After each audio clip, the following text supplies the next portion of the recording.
All right, now, everybody. Quiet, listen to me. We're going to start a show. Now, some of you people have been with me before. You know it's going to be a tough grind. But we're going to have a show.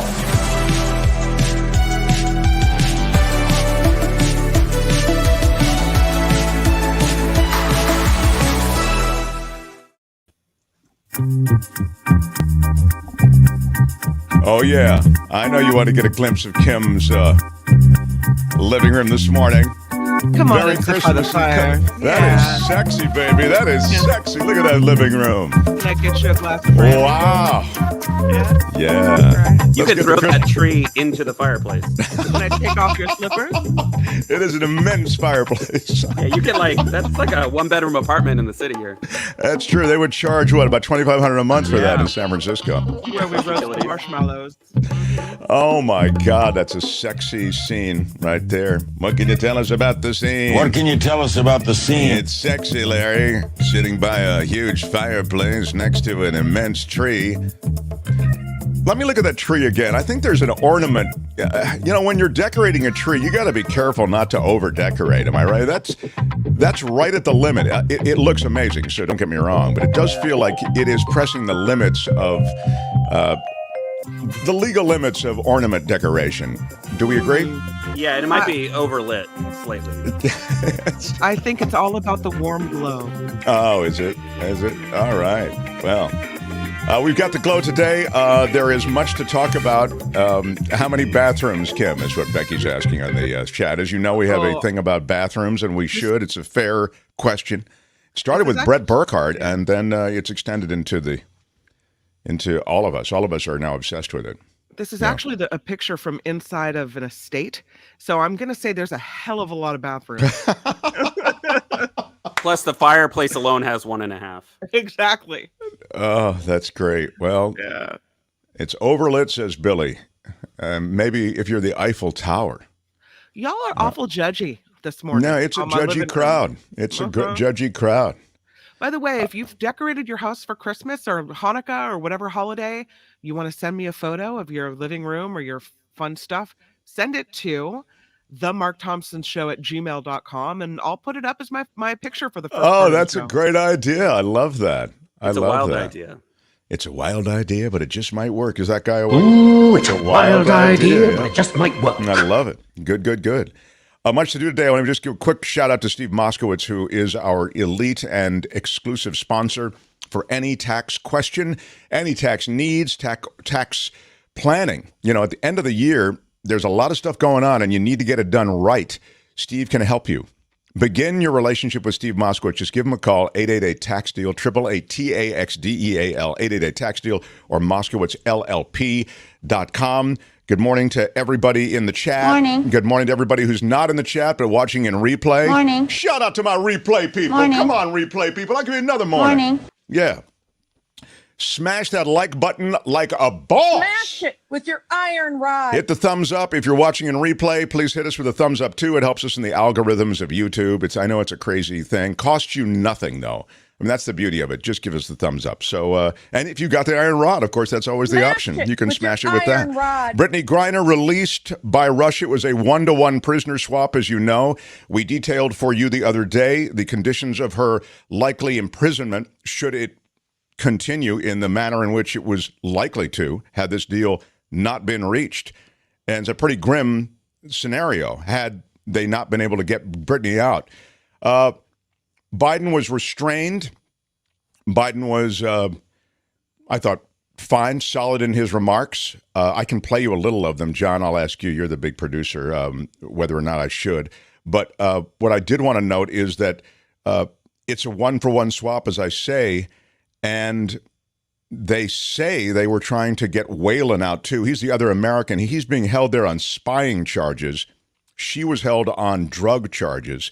They found, just to reiterate, I know you're probably, excruciatingly familiar with this by now, but they found CBD oil a little bit that she said that she had. It was a residue almost, I think, more than anything, that she said she had not realized was in the bags. And they convicted her of drug charges there. So it took place, this swap, in the UAE, United Arab Emirates. confirmed by a U.S. official, the exchange agreement negotiated with Moscow in recent weeks, given approval by Mr. Biden within just the last week. 5 former U.S. officials say the agreement had been reached as of last Thursday.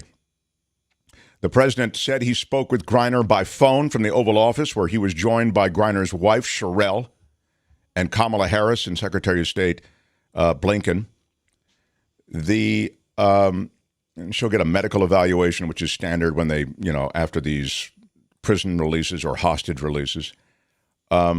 This guy, Boot, you know about him. He's called the Merchant of Death. He's an arms dealer. He's an awful guy. We have him. We were chasing him down for a long time, and now he's going back to Russia. The commutation is what he got, an order that cut short 25-year federal prison sentence.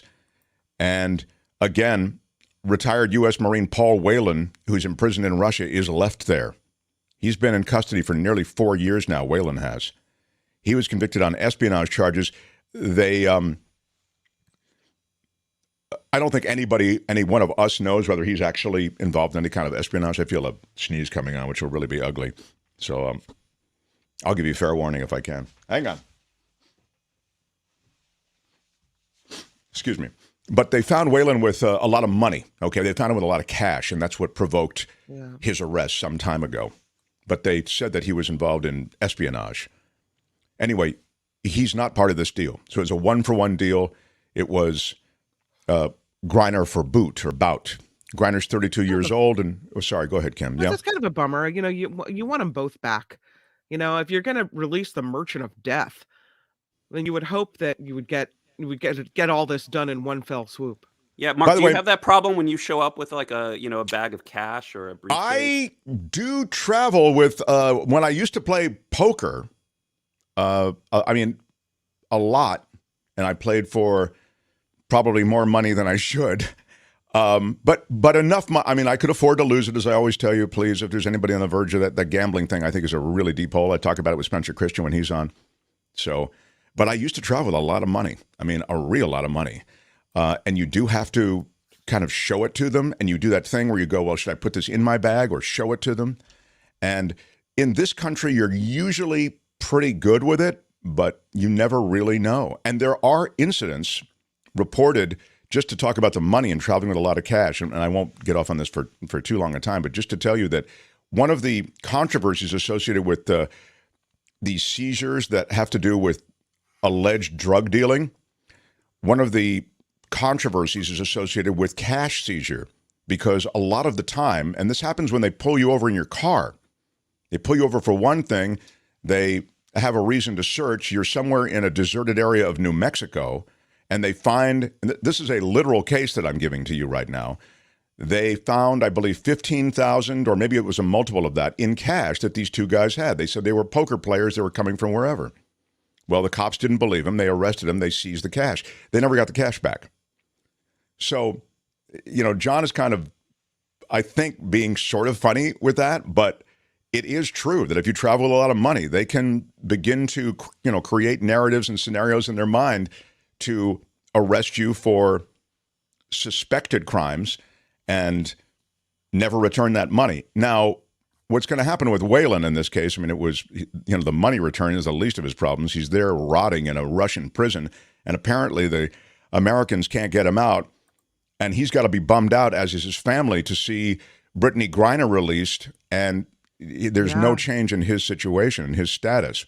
And that, I think, prompts questions associated with, well, if she weren't a high-profile celebrity, would she have gotten this treatment? We talked about this before, that she's both a political pawn, which makes her, in a way, more valuable, but it may up her, and in other words, makes the target for her release perhaps more difficult.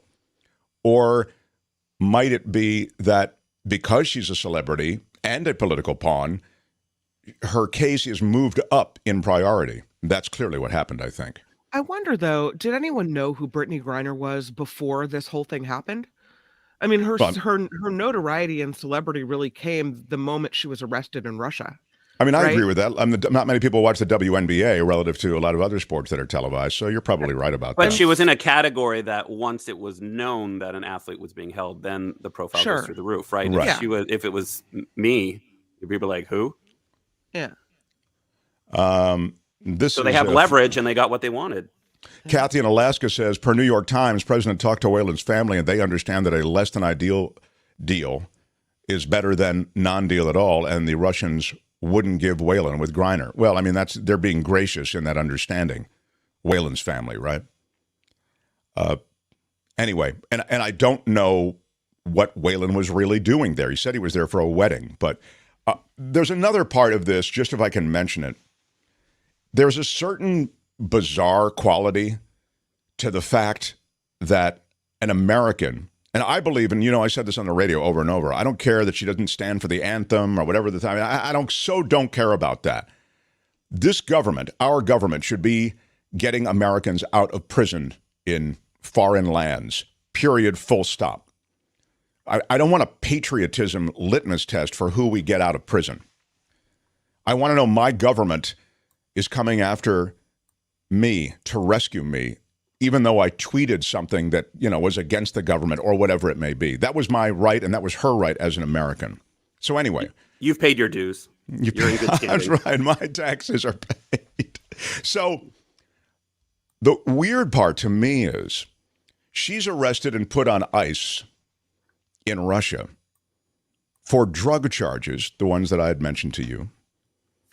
And in this country, we so insistent on releasing Brittney Griner from these charges in Russia and her imprisonment there, we continue to imprison people here on drug charges, marijuana charges. I mean, on drug dealing, on drug possession over a certain threshold. There are many states in which you will go to prison, to jail, for having marijuana, having drugs. In other words, our relationship with the very thing that the Russians took so seriously is a tortured one in this country.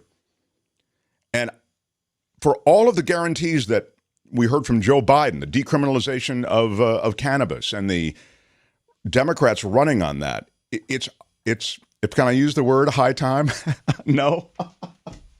It's high time. Where are my weed smokers at? It's high time that there be some kind of recalibration on marijuana. And this is from a guy, I don't smoke marijuana, but damn it, anybody should be able to for any reason they want. Where are my weed smokers and you can at? put restrictions on it. You can put age restrictions on it and the like. But if you're going to have alcohol out there, so. I'm willing to bet. I'm willing to bet that there's alcohol involved. Where are you, my I'd be willing to bet my lunch that there's alcohol involved. Yeah, exactly. Anyway, that's the latest on Griner. I also wanted to just weigh in on the coup. There was a coup in Peru, a coup attempt that was not successful. We have A Peru coup? A Peru coup. It sounds like a Seinfeld episode. Yeah. You're saying that there was a Peru coup? There was a coup, in Peru. It was a Peru coup. Jerry, there was a Peru coup. God. I used to have that jerk store. What happened to the jerk store? Didn't we have that? That's not coup. No. The jerk store called. The jerk store called. They're running out of you. That's the only Seinfeld drop we got. Yeah. Anyway, this. Let me get to my Peru. My Peru coup. It was an attempted coup, but I want to get to it. So. The Mark Thompson Show. No, thank you for buying me a moment while Peru's president. I think there are a lot of interesting things about this Peruvian coup attempt, and I'll just mention them to you, and they do apply to America. So that's why I think maybe it may be of interest to you. Oh, that's right. I'll get to that in a second. I'll update you on the banner, Joe Box, and I also want to acknowledge Catherine Major, who got in with a contribution yesterday. Can I do that after this, John? I sort of feel like I've started this. Okay, yeah. So the president of Peru tried to dissolve the Congress, and in the end, he was arrested, but he came close. Dissolve Congress? That's, who needs you people? That's great. I got this. I'm in charge here. There's a new setup, and I'm running everything, right? What? Yeah. So Unnecessary to the process. No. right. Ahead of an impeachment vote by Congress, Pedro Castillo tried to dissolve the government and seize power. He ended up getting arrested. He addressed the country in a public address over television and radio there, announcing the dissolution of Congress, as Kim was saying, and the installation of an emergency government. Political leaders were stunned across the spectrum, including his own allies. He was trying to carry out what was widely condemned as an attempted coup to cling to power. Does that sound familiar to you? I mean, on January 6th, and then I'm going to talk about him, and then you're going to see even more amazing similarities between this guy and Trump. But what I just want to run out here is there is a discussion about January 6th as though it wasn't a coup attempt. It was an absolute bald-faced coup attempt. And as you know, there were multiple tracks on which the Trump people were attempting that coup. They were trying a coup by legal means, right? That you contest the election in the courts to the point that there's a question about going forward, and it goes to the House, and he gets it that way, right? Because the House vote is because of these ridiculous rules that we have in America about the general election for president. But when that wasn't successful, it didn't look as though it was going to be successful, it was the armed coup attempt by essentially throwing the nation on its side as a result of not being able to certify the vote. That would permit Trump to ascend to power for, an indefinite period of time. And you would begin to see any number of laws rolled back and laws put in place, et cetera. Okay, you get it. But that was the short-term arithmetic. Here, you tried the same thing. You tried to carry out what was widely condemned as an attempted coup to cling to power. Government officials resigned en masse. The top court declared the move unconstitutional, and the country's armed forces and the National Police issued a joint statement, and this is key.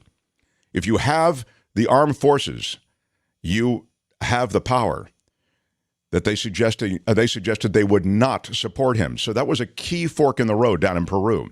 He's 53 years old. He was ousted from power and under arrest by the end of the day. So there's that. I think, okay. His vice president, Dina Boluarte, was sworn in as president. She became the first woman to lead Peru, which is nice, too. Yeah, that's great. Do you think he was like, do you know who I am? Do you know who I am? I'm kind of a big deal. I'm kind of the guy who just tried to overthrow the government. So I don't know if you know it. I dissolved Congress. Name drop, I'm trying to get a table by the window. Ooh, it's a wild idea, but it just might work. He dissolved Congress, and that was the wild idea. But he didn't have the other pieces in place. Really, that was I think one of the issues. But there was I believe, an attempt to seize power. Here we go. President Alberto Fujimori, 30 years ago, the former president, like Mr. Castillo, who was a populist outsider, elected democratically in 1990. 2 years later, he staged a coup to shut down Congress with the support of the military. And he ruled as a dictator. And as I was saying, you get the military, you got it. Yeah. That happened until 2000. He's in prison now on charges of corruption and human rights abuses. Okay, now let me just say one last thing, and then I'm going to move on. This guy is very similar to the last president, Donald Trump. He rode to power on a message of populism, on being an outsider. He was someone who was embraced by the public as an element that would shake things up. You heard a lot of that in the run-up to the presidency, right? When Trump won over Hillary Clinton. Then, when he got into power, he surrounded himself with people who were friends of his, family members, and utter incompetence in actually doing anything for the people of Peru or forwarding government in any of the substantive ways that he had sort of vaguely alluded to on the way up. As I read about this guy from Peru, I thought, wow, this is Donald Trump. He surrounded himself with family, big donors, knew nothing about government, didn't care to know, but didn't then farm out any of the other stuff about government and about administration to people who knew what they were doing either. You had total neophytes, and you had Kushner and Ivanka? Who's the daughter?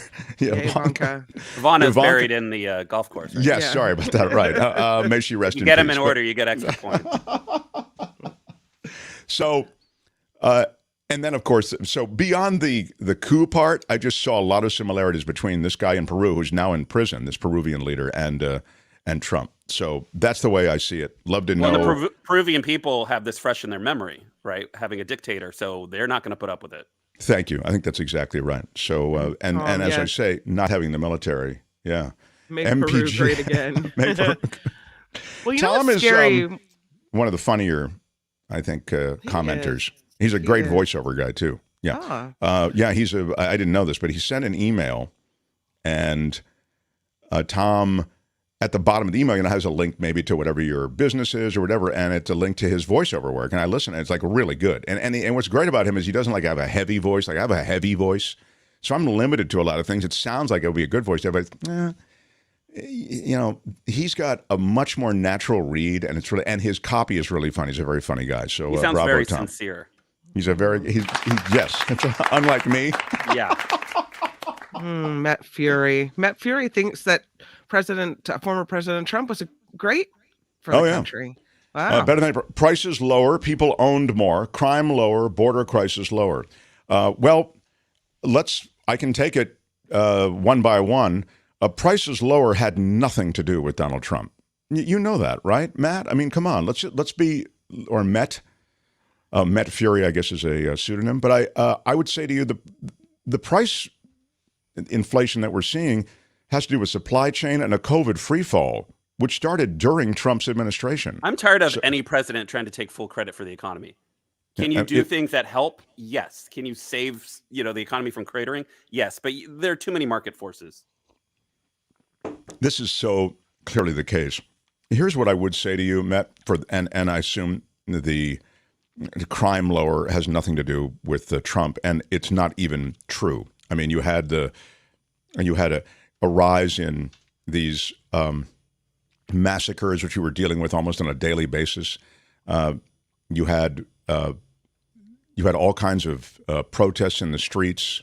You had a tremendous domestic unrest, owing to any number of forces. But you can see where, I mean, if you want to make the president responsible for it all, okay, I'm going to make him responsible for everything.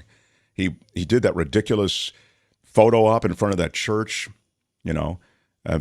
gassed those protesters. And I mean, there was at the border, you want to give, I know you see, I think Democrats and Republicans both have huge issues at the border.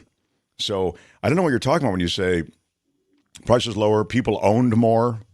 I mean, the economy was great under Bill Clinton too. I mean, exactly. I wouldn't give Clinton credit for the .com boom. I wouldn't give him credit for that. So I'm sorry, Matt. I mean, look, we can disagree, and I'm happy to have the conversation with you about the last president, but let's not sugarcoat one thing. There is no way I'm okay with an attempted coup, okay? No way. Deal buster, full stop. I don't need to get to an anti-Semitic dinner that he had. I don't need to get to the fact that he's embracing white supremacists. I don't need to get to any of that. I don't need to get to the fact that he was giving away border contracts to businesses that had never done any fencing in their lives, but they were big donors to his campaign. I don't need to get to pay to play, the nepotism that infected and ruled his administration. I don't need to get to that. The guy attempted a coup. Game over. We shouldn't even be talking about him. It's astounding to me that people still talk to him with any modicum of respect. The only thing that he can administer to is a golf game. That's it. And even that he cheats on. So I'm sorry. I just don't, I won't even. No. I won't stand for it. What's he interesting? cheated on his taxes. Yes, I know. And speaking of tax, can you hold your thought, Kim? Please? Oh, yes, please. All right. Okay. The Mark Thompson Show. Little controversy going into Moskowitz. I love it. He is our guy. He is the elite exclusive sponsor on this show, Steve Moskowitz, everybody. What's up, Steve? I'm just so excited about this ERC because I was talking with it again with clients, and it's just it's so dramatic. I know we've been doing it for a while, but these are just such dramatic results for people and make such a difference in their business lives. I mean, again, if somebody walks into your home and says, "Hi, Mark, the government's going to give you some free money based on some good behavior you did in the past.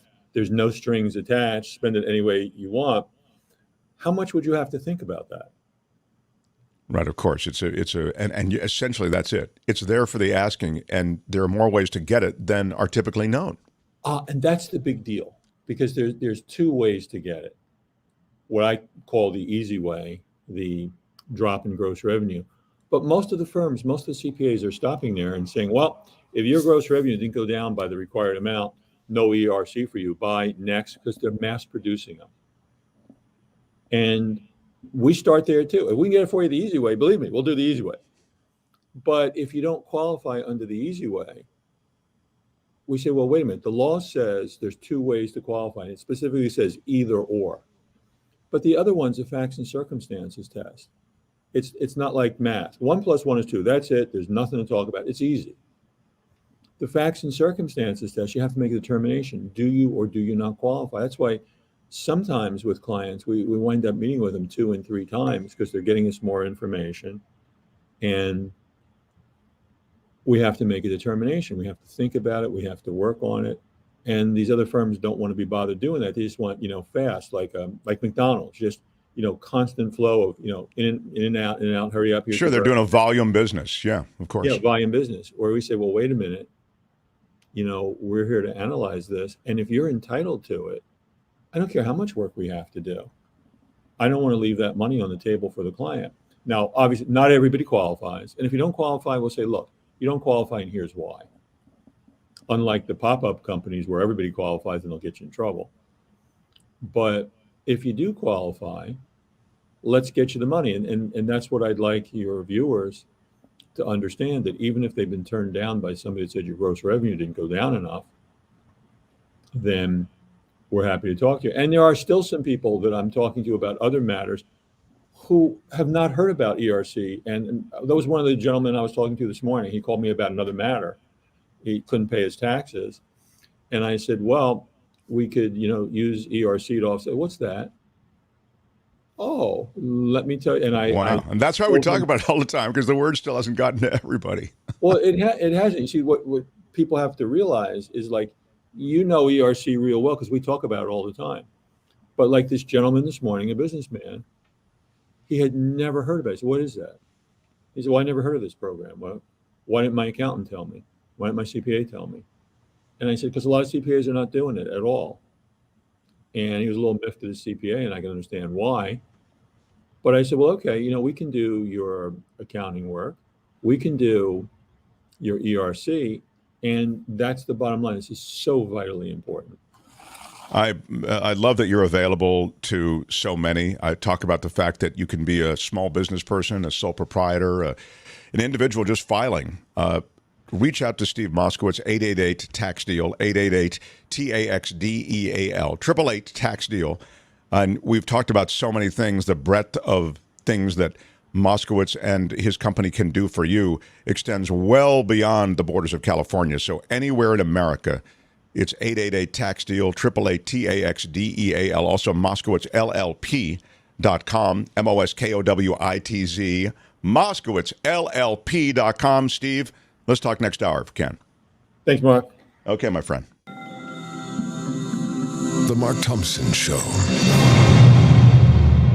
And I'm seeing in the chat, did somebody take out, did you block Met Fury or something? I see anger about that. We don't really block people usually, even if they're saying things that disagree with me. And I don't mind that at all. Yeah, I love the porn. Oh yeah, we block porn people. Bot, yeah. We don't. Yeah, we don't. How discriminatory. Yeah. For the porn people. Yeah, porn people need a voice too, John. You need to meet hot girls. And you can do it at XXX, whatever the website is. I wanted to mention to you. Yeah, go ahead. Somebody like now, Met Kim. Fury coming in. It's like, you can come and have a different opinion. That's great. And we'll talk about it as you did. As long as you're not a jerk about it. When you start being a jerk about it, then I put you in timeout. You know, don't fact piss off check the moms. what this channel says. Do it, baby. Yeah, Google it. Google it. Google everything I say and tell me what I'm wrong. Everything Still not I going to say. believe it. Yeah, I mean exactly. I can show you facts. I've seen how you. Your facts, Mark. Yes. I mean, I've given you facts. These are facts. These are things I'm saying. Yeah. Tell me what I said that wasn't a fact. Anyway, I don't want to get a big thing with you, Met Fury, but happy to take you on. You can even write me an email, and I'll read the email on the air. I have no problem with people who disagree with me. The Mark Thompson Show @gmail.com is our email address. The Mark Thompson Show @gmail.com. Not Mark Thompson Show. The Mark Thompson Show @gmail.com. The reason for that is because there's a Christian ventriloquist who has Mark Thompson Show. So you got to go the Mark Thompson Show. You can't make that up. I mean, you know. Yeah. But, you know, Met Fury, you might have a problem with the Christian ventriloquist. So if you do, then that's the other address that you can contact. But yeah, I'm what denomination is he? Yeah, right, exactly. Yes, by the way, commentator, I do mean timeout. You can, if you're going to monitor the chat room and someone's getting nasty, you can put them on a 5-minute timeout so they can think about where they've been wrong. Just like a Who kid is having timeout. that conversation? Well, no, we're not having the conversation now. Kim but is it's a possible. mom, and she has that skill set. That's right. Yes, it's very true. That skill So set. we do employ the timeout here. And then if you've had time to think about what you've done, if you come back and you're still a jerk, then you get excommunicated or blocked. Yeah. Think about what you've done.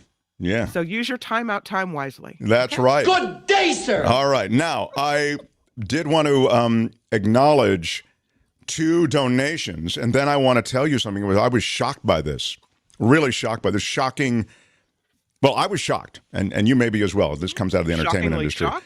Shockingly shocked. Can I just do the shout-outs, though? Because I wanted to, right at the end of the show yesterday, because of a YouTube hiccup, we're working it out now. It's got nothing to do with what we say or what we do. It's got to do with a clerical error.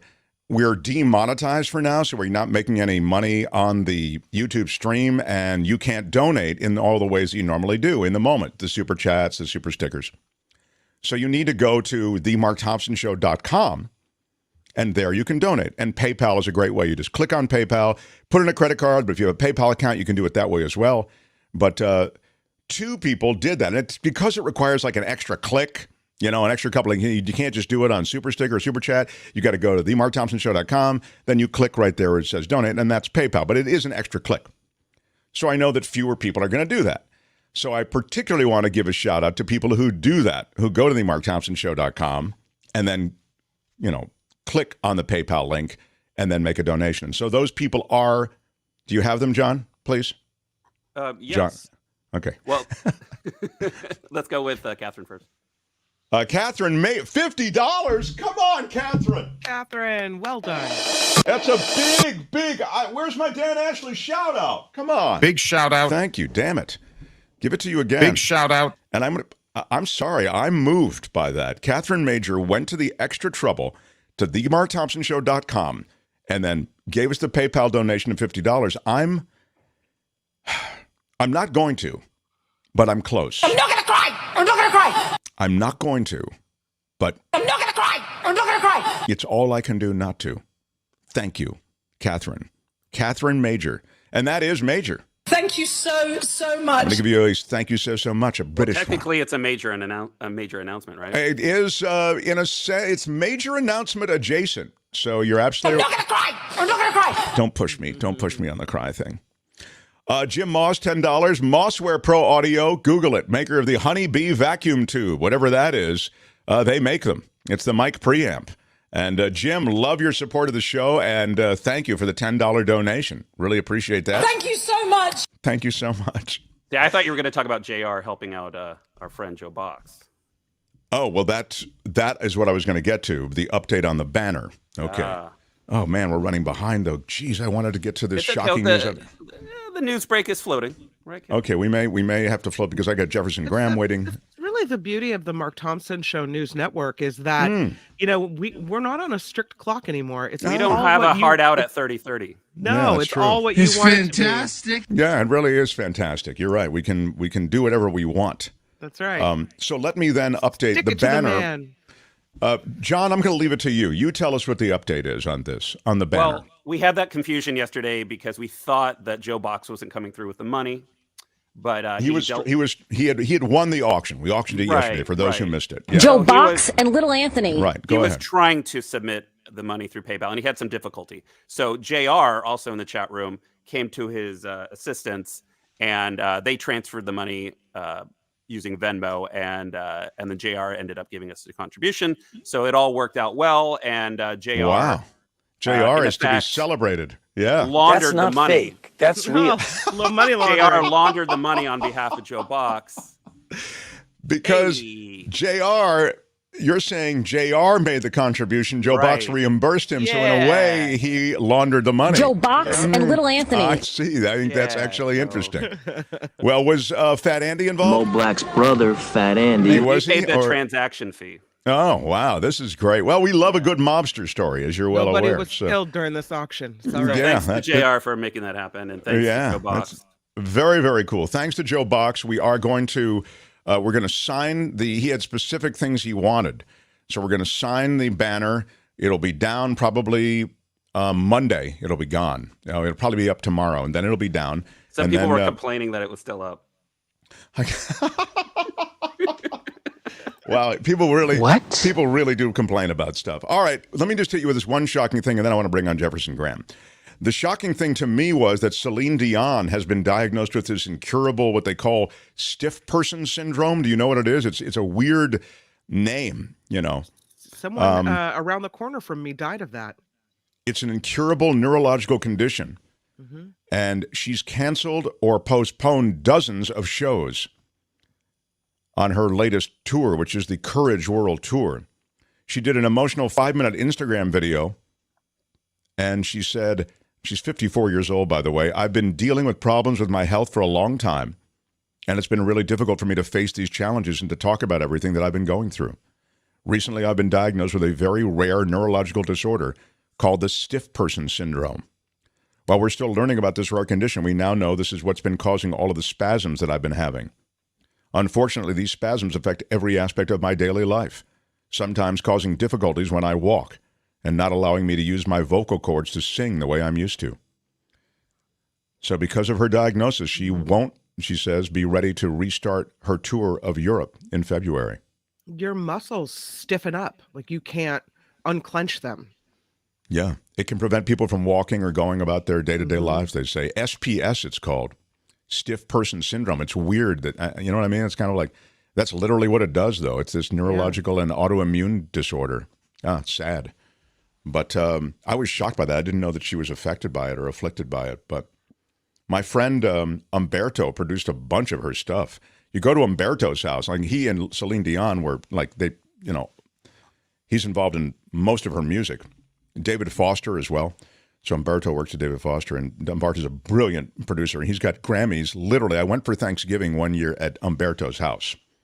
And do you know who I am? Thank you. I'm kind of a big deal. I went for Thanksgiving with a Grammy Award-winning producer who had a lot of stars there. Michael Bublé was there. Do you know who I am? Thank you very much. Kind of a big deal. Anyway, you always hear well, he uses, Grammys as doorstops at his house. Literally, he did. He had so many Grammys. I saw upstairs one of the bedroom doors was propped open with a Grammy Award. Okay. I mean, pretty crazy. So, anyway, but sad about Celine Dion. So gifted and talented. Yeah. So Michael Hiltzig does that with his Pulitzer. Yeah, with his Pulitzer. He can't find it. And maybe it's upstairs holding a door open. So, all right, we continue here.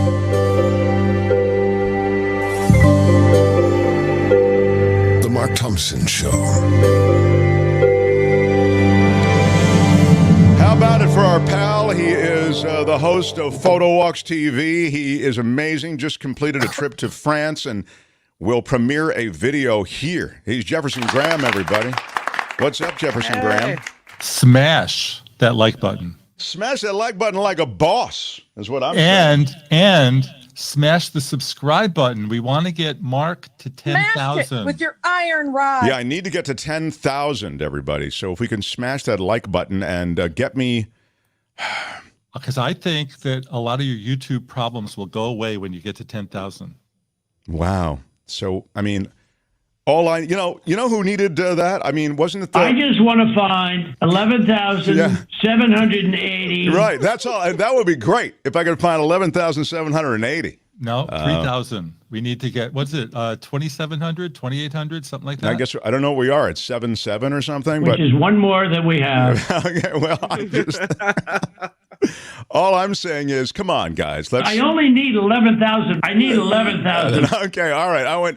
Look, I'll take 10,000. All right. He wanted 11,000, but I'll take 10,000. So I think one time I was on the show and I said, look, I'd love to get 10 new subscribers to my newsletter, right? And I'd be happy with 10. And I got 50 from your loyal fans here. Yeah. You're amazing. The people who are part of this community, unreal, really, really great. So smash the like button for Jefferson Graham. And if you can get us new subscribers, share it with your friends. Hey, do us a favor. This is a show I really like, and they're trying to get a foothold. And it doesn't cost anything. Just open up YouTube. You go in, subscribe. You never have to watch the show. You might like it. They do some stuff that is probably pretty enjoyable. But if you don't want to watch it, don't. But just do subscribe. It would help them, and it helps build the community and keep us on the air. So thank you. Yeah, great job. One of your fans noticed that I switched the guitar out today, and I'd like when we finish this interview, we're going to go out on a song. What do you say, Mark? All right. Okay. Make it a short song. Okay. I'll make it a short song. What? Thank you very much. I like to insult the guests if I possibly can. I gotta push them. Yeah. Your photos are good, but they're not great. Hey, you can play yourself off. Yeah, that's right. I'd love it. Yeah. Look, one gift at a time. You're going to give us, I think, the premiere of what will be the second in your Paris series. Isn't that right? That's right. Part 2 from Paris, Photo Walks in Paris, where I went to Paris with nothing but an iPhone and shot 5,000 images. We did the greatest hits in part 1, and in part 2, we go to Montmartre, which is the most photographable section of the city. For anyone who hasn't been there, it's high up on a hill, best overhead view of the city for free. Yeah, you can climb to the top of the Arc de Triomphe, 18 floors or whatever it is, and pay money to go to the top. This is the best free view. And you've got homes that are over 200 years old. It is old Paris as you imagine it, and it's gorgeous. And I interviewed one of the locals there who said the best photo advice he had is to get lost. And that's what I did, and I let my eyes roam. And I think my advice to you, my friend, is to get lost in Paris. Here at Montmartre, you can walk to the L'Arc de Triomphe. It's a marvelous day. Are you sure he wasn't saying get lost? No, he was not. Oh, okay. John, in rare form. Parisians have a reputation. So John, do you have your finger on the play button? Yes, I do. Well, let's share it then. So, what is this, Jeff? We're going to again see. This is episode Montmartre. Episode 2. It was much more crowded like half an hour ago. So, the advice is really follow your eyes. Let me show you what my eyes saw. Let's begin with the one-of-a-kind, unique architecture of the homes, some of them as old as 200 years. Love those slanted streets and tiny alleys. The views from the top of the mountain, day or night. The crowds that gather to see the sunset. The sketch artists, the singing in the streets, the quiet streets, the Amélie sightings, including the grocery store and the cafe where she worked. All those bistros, cafes, and berets. I caught a lot of them. Those giant steps up. And speaking of steps, kudos to my wife Ruth for catching this. When we got off the metro, we were warned about the 181 steps we had to climb for the exit. I huffed and puffed all the way up. She took her time, taking photos of the amazing artwork that adorned our torturous climb. Meanwhile, what's it like to walk around the area? Well, here's a clip shot on my Insta360 X3 camera of the scene. Okay. That's great. That really is great. That looks really cool. In fact, I have some follow-up questions. One is a technical question. How do you get that overhead shot that we just saw? Where is it? Do you hold up your selfie stick? I'm sorry. I also shot on the Insta360. We've talked about this on the show. Is this crazy little camera with 2 lenses. It shoots the front and the back. And I have a giant pole that goes really high. Smash it with your iron rod. Did you use that? Did you use that, John? Yeah. It's all Kim can do to stop don't Kim stop everything she hears in that way. But I can't don't help. I can't. Yeah, the guy's got a giant does it pole. Screw in or I'm does compelled. It all right. I must. We have a question from. Yes. It screws in. Okay. So let me. The app. Yeah. I'll answer the question. I use the native camera app on the iPhone. I shoot basically everything on that. I'm a big fan of it. I do editing in other apps, but I shoot in the what is called the camera app. A lot of love. What app John just said, but also there's the what the Sherry Hughes says, at the risk of sounding very stupid, what the heck is a subscribe button? I think John can show the screen and you could see it, right? Yeah, let's stand by. So I'm in a different place right now. Okay. Keep talking. Yeah, so the other thing I wanted to ask you, and I'm going to ask the audience this, so please, now I ask everyone listening and watching, don't tell us the answer. I want to get a couple of guesses, because I have no idea, but I will also guess. All right, so now, John, you want it, and then I'll ask the question. There's a subscribe button. We're showing you right there. It's the same way you subscribe to this show. It's right there under the video. It says subscribe. Now, his says subscribe because we're already subscribed. And it's but free. There you go.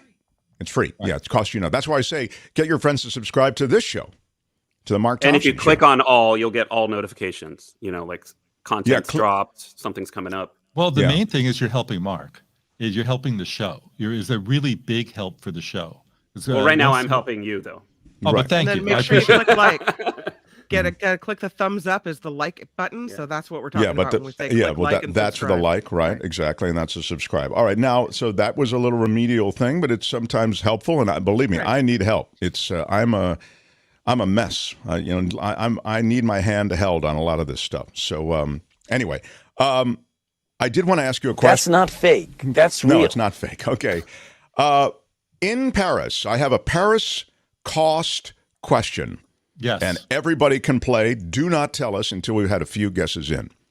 You mentioned all of these different places, and that's spectacular, by the way, the video. It's great. And that's a spectacular area, Montmartre, and I never seen it as kind of, it almost had a festive quality, your video, I noticed a lot of berets.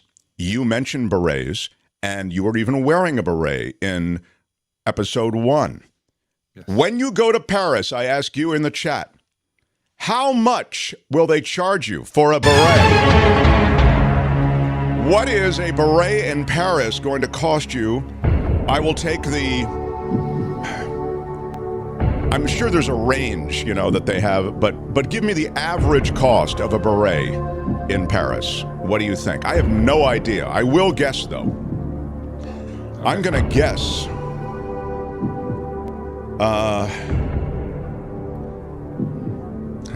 Nick, 15 francs. They don't use francs anymore. Euro. $50. Euro. They use euro is the same as $1 right now. So.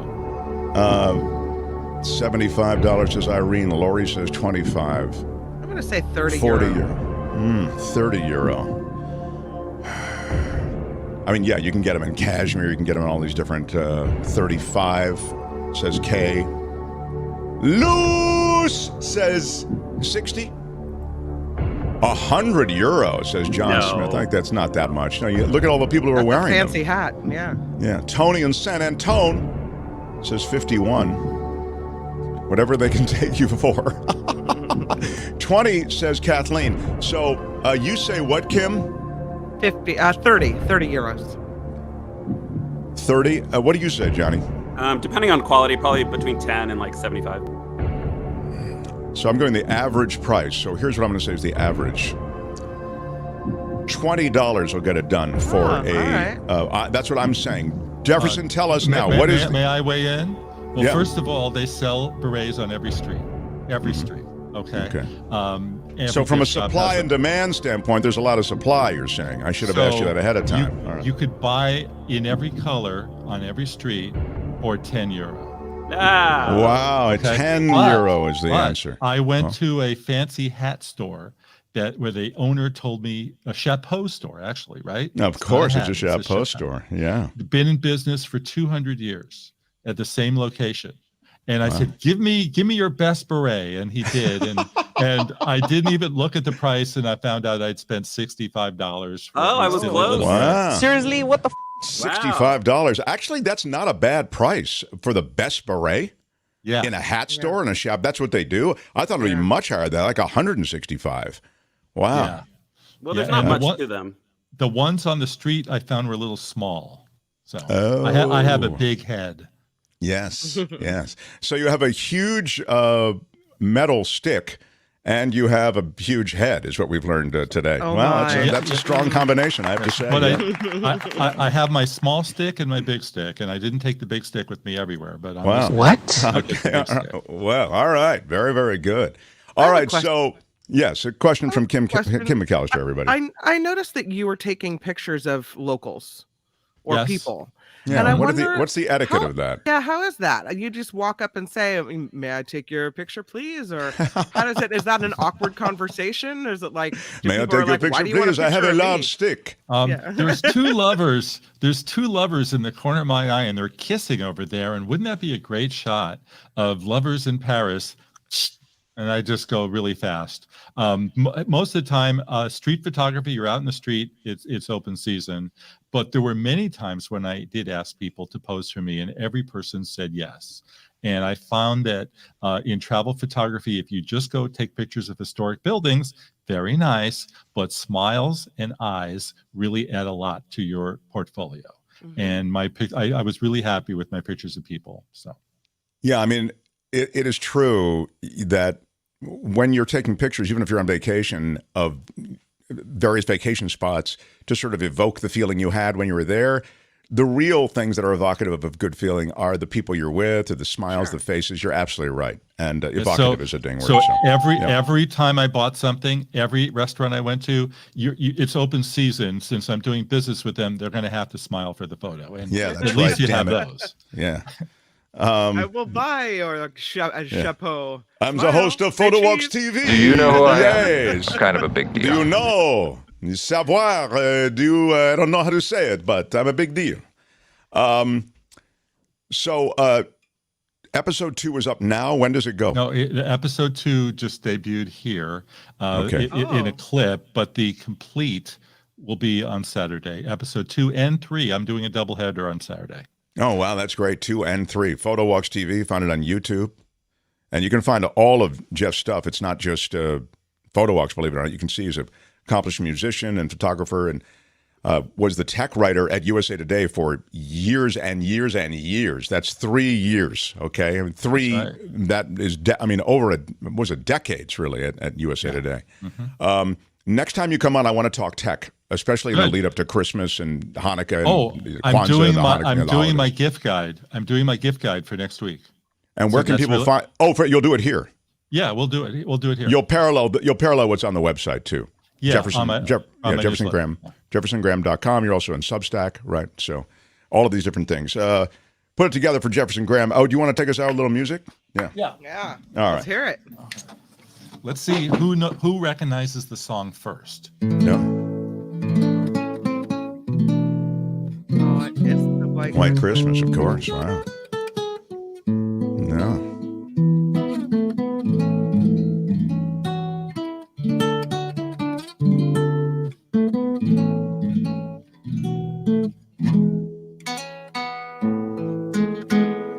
Oh, that is really cool, dude. That is really good. You're really, really good, buddy.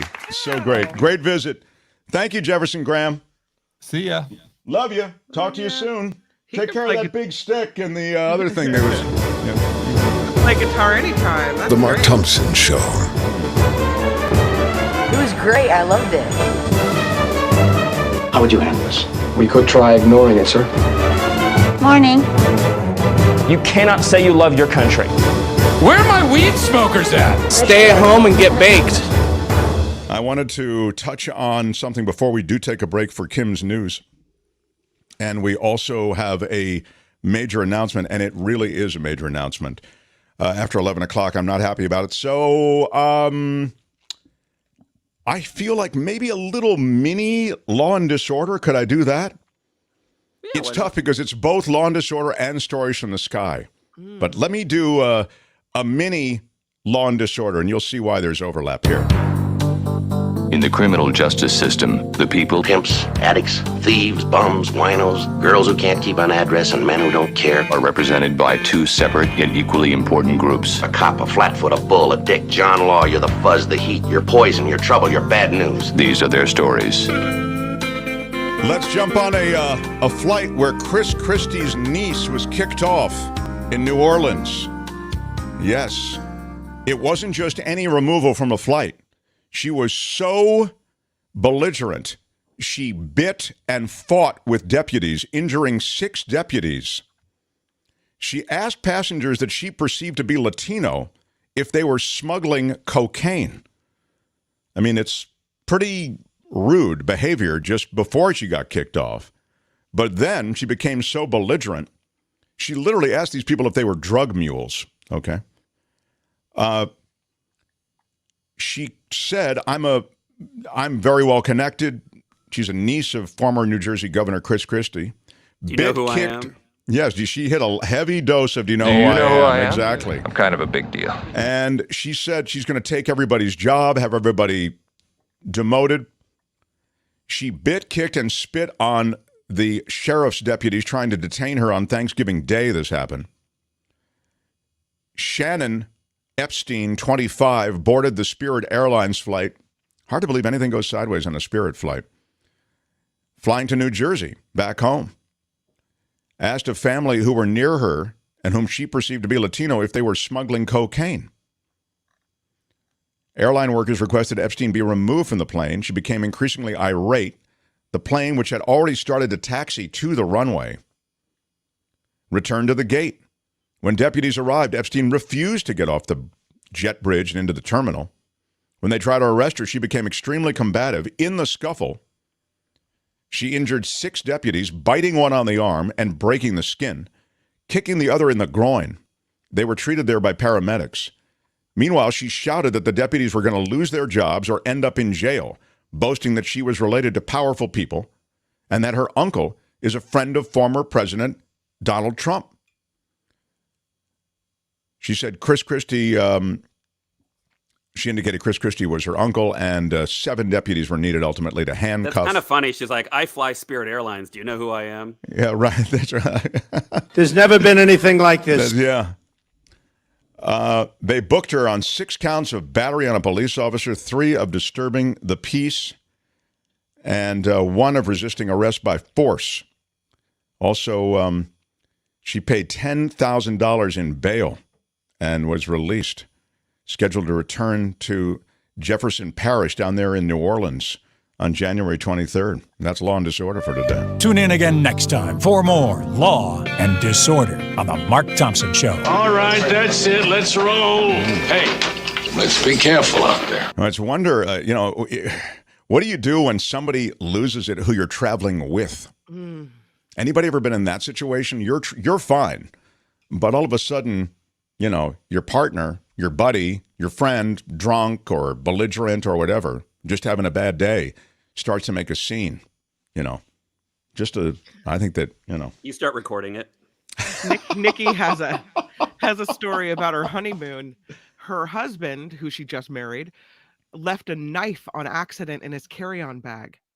And so they're going through security and he gets stopped and she's mad. And she says, listen, I'm going with or without you. So hopefully you make it on the plane. See ya. And she goes. Wow. And he deals with, whatever it is. And he ends up making it on the flight. But I just thought that was so funny. Like, I don't know what I would do, whether I would kind of try to stick with the person or whether I would, check out and just say, I'm off I go. I'm packed. I'm ready. Hope you make it. Yeah, I think that the thing about Nikki's thing is that it's interesting. She wanted to set the tone early, Yes. Hey, dude, if this is who you are, this is who I am. You're on your own. Yeah. Anyway, a major announcement has to do with the show next as we continue. Smash that like button like a boss. Mark Thompson Show. The Mark Thompson Show.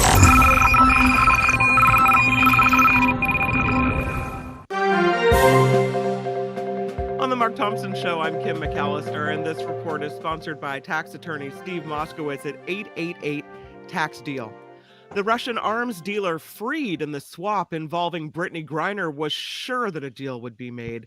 The lawyer for Victor Bout told CNN he's been telling his legal team to chill out, have a long patience.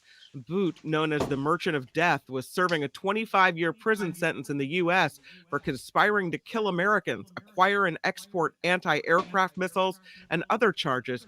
He was captured in 2008, and apparently he's chill, you know?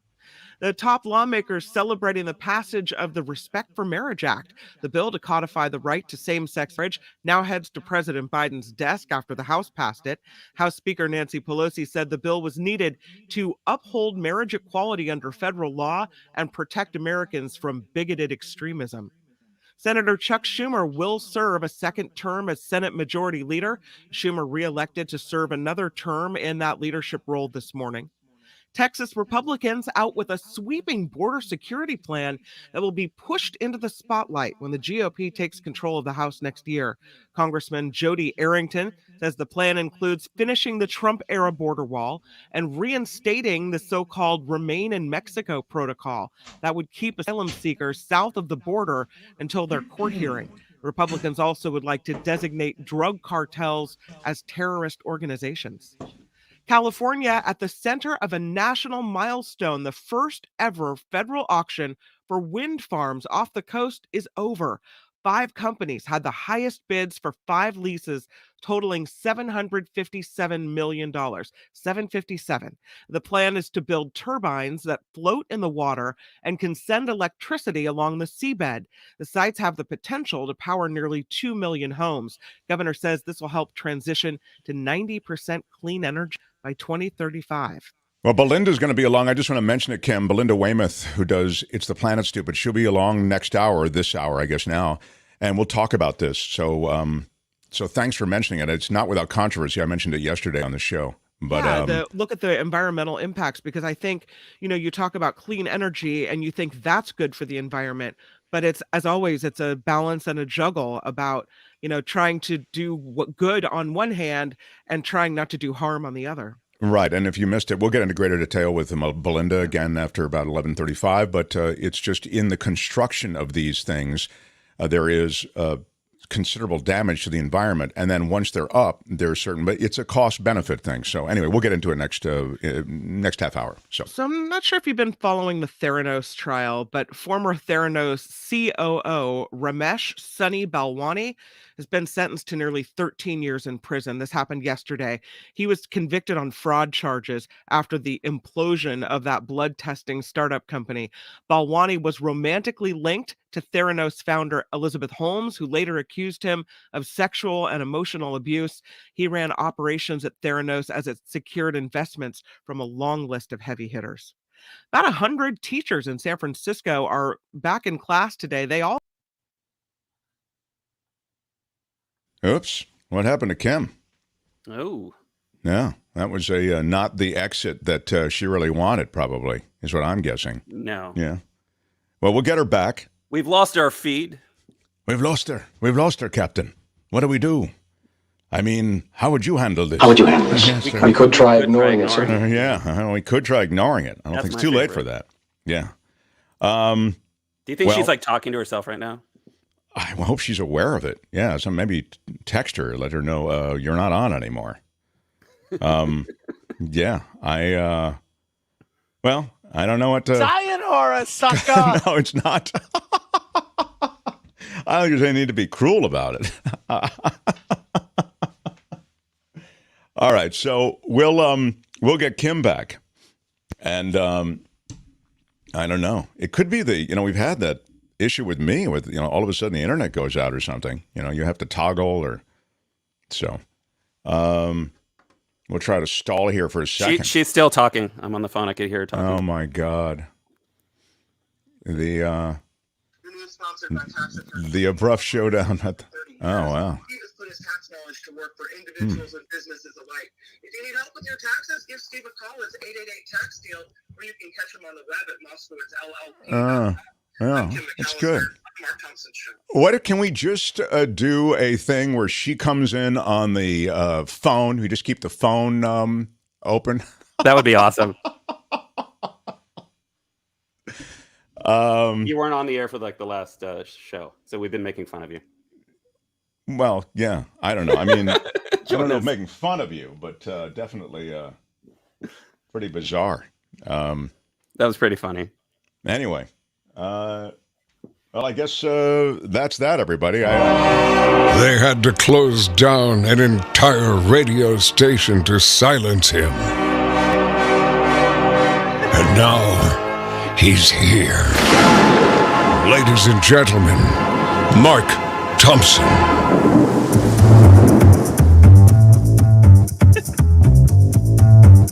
Kim is back, though.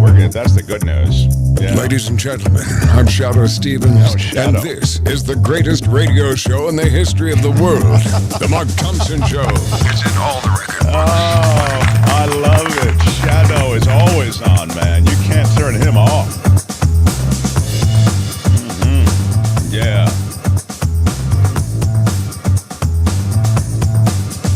Yeah.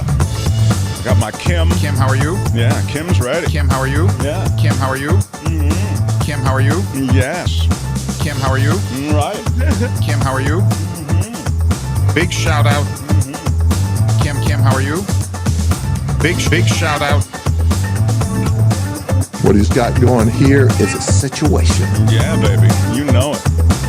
Look at you. I'm excited about the second half hour because it's got Belinda Waymouth, who is our eco-journalist. She'll be talking about wind power and more. And I'm also excited about the first half hour because we have a major announcement. And I'm also excited about City Shapers, Inc. Wow. This is an extraordinary donation. Now, again, today, and probably for a little while, you'll have to donate through the, not through the normal ways that you do, the stickers and the super stickers and the super chats. I mean, honestly, we like that. We know that YouTube takes a big chunk, but we like the fact that they make it easy. You know, you only have to click and donate. So the reason that I'm particularly impressed by everybody who is now donating is because I know you can't donate easily. I mean, super easily. You have to go through an extra click now, right?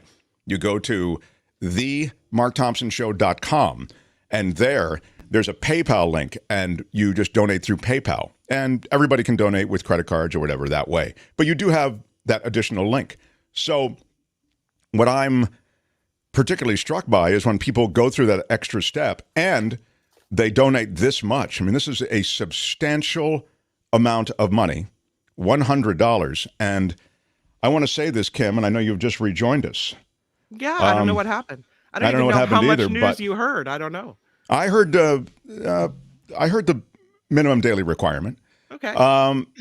But City Shapers, Inc., I see $100 from you, and I just cannot thank you enough. That helps us keep the lights on. I give you a big Dan Ashley shout out. Big shout out. Mm-hmm. I give you a... Thank you so much. And I give you a British thank you so much. Thank you so much.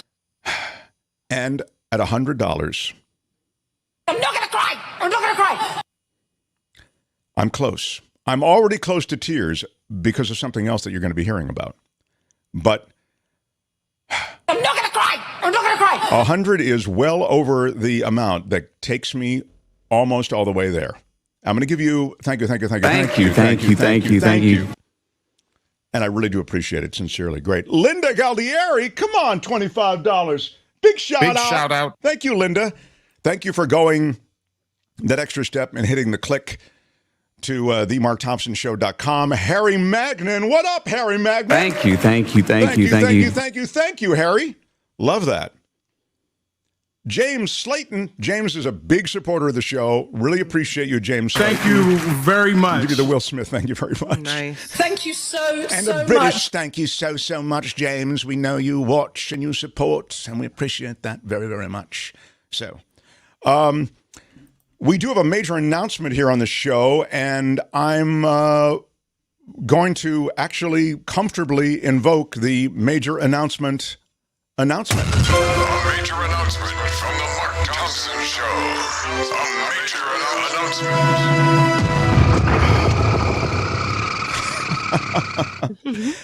announcement. It is something that when we came over here, we wanted to quickly bring a lot of the KGO audience over with us, and that's why we did it quickly.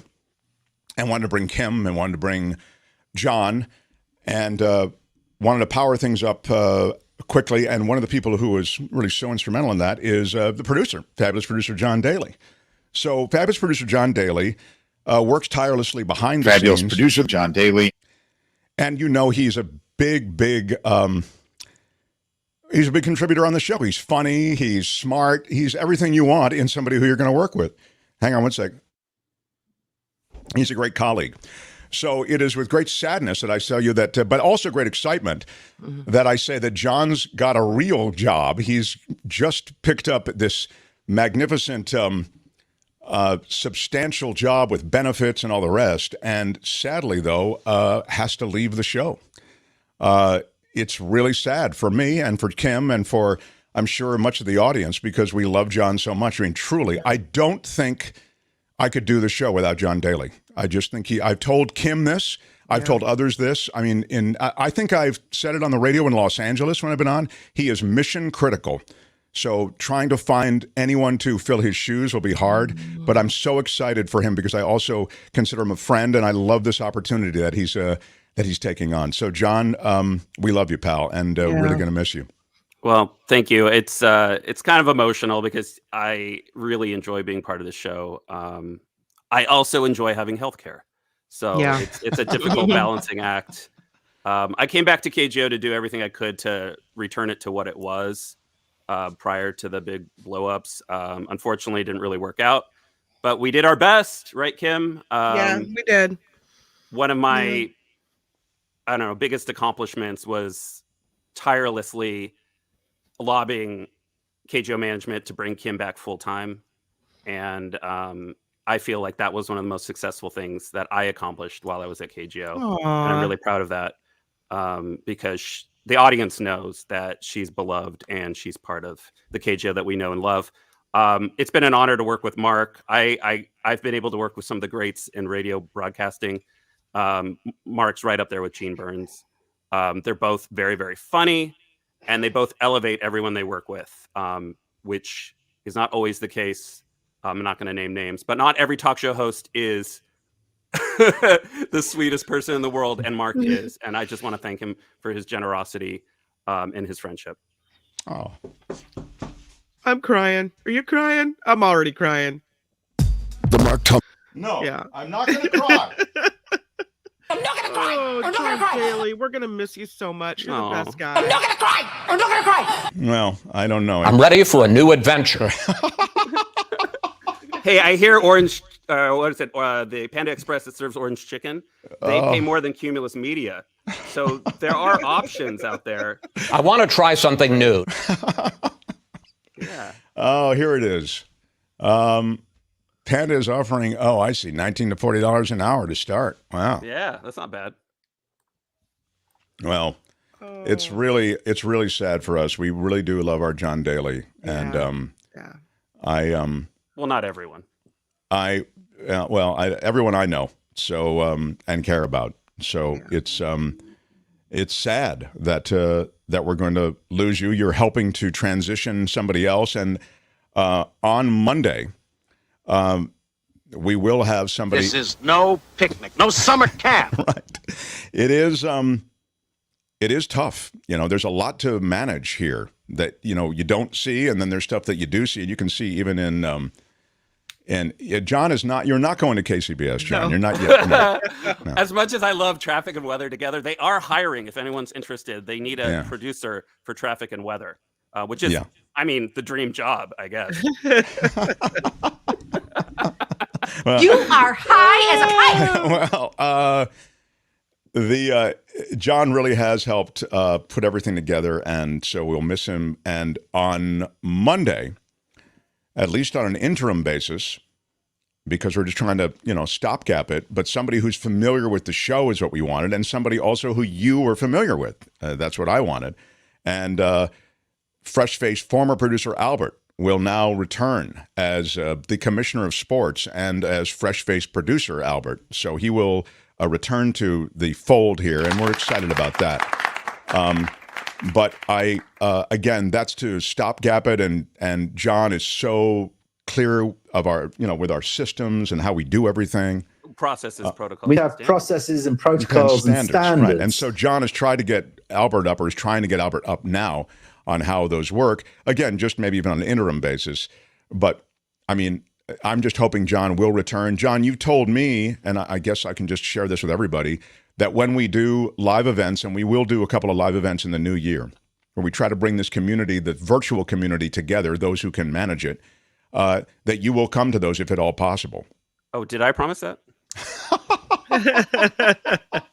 Let me check my calendar. No, of course. I'd be willing to bet my lunch that there's alcohol involved. Maybe there was alcohol involved in No, and you'll see me back in the chat after I get up and running. Yeah. John, once I start slacking at my new job. Yeah. I think you're welcome here anytime, and I think the audience would love to have you involved in any way. So in the chat, if you want to jump on a link, whatever, it would really be great. But yeah, and if we do a get together up here, I'm down.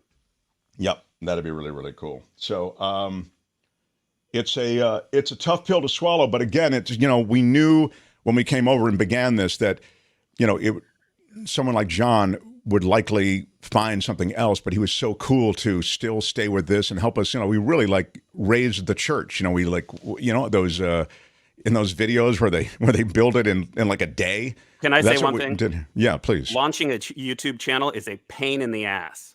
Yeah. Can I get an amen? Amen. Yeah, it is. It's awful. I mean, it really tests it's still testing us. And it's to stand in against the YouTube heat. I can't do that. And you've seen it, how they are completely AI driven and completely, and we still can't get an actual person involved in customer service with this disconnect over the clerical this is error. The kind of, we got to be careful before you get shut down. This is the kind of technical support you get from big tech, right? You can't call them. You can only send an email, and every time you send an email, you get a different person handling your case, right? And in this case, we have one person who's competent responding to us and the other person who's not. And they keep going back and forth. So it is frustrating, but it's the same experience you have with Uber, any of these tech companies where you try to get something resolved. That's right. Uber is the same thing. You can't get anybody on the phone. And I will say this, and here's why I love YouTube. I love YouTube because of the way that you can interact with us and because of the way that you can seamlessly join us. And that's the reason I chose it. I knew that our audience was used to just clicking on the radio. And here, this is the best I can do to approximate that process. So, and it is a great opportunity. It's just challenging. So yeah. I just wanted to vent there for a second. No, it really is tough. I'm sorry, Dave. I'm afraid I can't do that. Right, exactly. But it's brought us all together. It has. I think you know what the problem is just as well as I do. Right. Hal was actually smarter, probably, than the AI we're dealing with. Everything is going extremely well. All right, so... he understood the issue. Right. He just didn't care. Well, I was going to get John something for his farewell. You can buy a Movado watch in Sam's. I know. I just haven't had a chance to swing by Sam's. But yeah, we're going to miss you, Johnny. But Johnny will be in touch, and he'll be back on with us, as he says, in the chat. I didn't type that. That was Kim who wrote that. I did it. Yeah. Sayonara, sucker. Yeah, right. We love you, but pack your stuff and have him be out of here. Right. Okay. And of course, you get nothing. You get nothing. So, very sad, but we got through it, and it was emotional. So I was glad we were able to avoid the truly an emotional farewell. But and thanks to everybody in the chat for the nice words. We love you, John Daly. You're going to do great things, and you'll be very, very well. I don't know about that. I do. Yeah, I wouldn't necessarily sign on to that. And let's not gild the lily, as they used to say. Come on lay it on too thick. But anyway, all right, Johnny, I've got a bigger name on line one.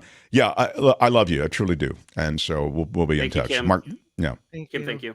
And John will be here tomorrow, his last Friday Fabulous Florida, so he will be judged by it. You know, his legacy will be affected by his last pressure. Friday Fabulous Florida. So, Mark Thompson Show. The Mark Thompson Show. How about it for Steve Moskowitz, everyone? Yeah. Woo. Steve, we're just saying goodbye to John Daly. This is his last week on the show. Oh, no. What happened? Yeah. No, he's going to get a big job with some tech firm where they've got benefits and health care and stuff, like that. My God, next he'll want payment as well. I want to try something new. Right. And then then the other demands can start coming in, like full day off at Christmas. Yeah. Right? Sick pay. John, I'm going to miss you. And, you were so great to me when you were with Station X and you brought me on as a guest and you were just always super. So on a personal note, I'm really sorry to see you go. But if it's for your career, I understand. But I mean, you were just always beyond fantastic to me. And all the time you were in Station X and all the invitations you got from me there and everything else. I so appreciate it. And I so appreciate you. And I want to publicly state that.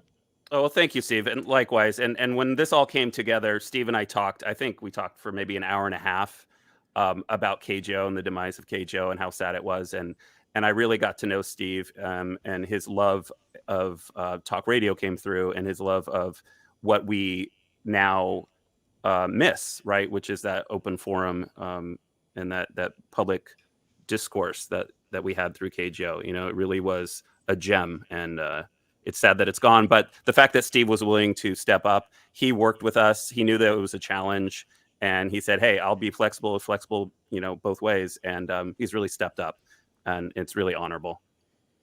Yeah, we all share the same feeling towards Steve. He's really that's why I wax on about him the way I do. He's the real deal. Real deal. And the service that Steve provides is a real service. He's not just a sponsor. That's what I was saying the other day. I'm so glad I've got a guy on who really is, uber competent and capable of really helping my audience. So now. And kind. Yeah. Yes. So anyway, Steve, we've lavished enough praise on you. Now quickly, I wonder if you could just review for us why year end. I was just talking to someone about this yesterday, and I was saying that they should call you because I was talking about year end tax planning.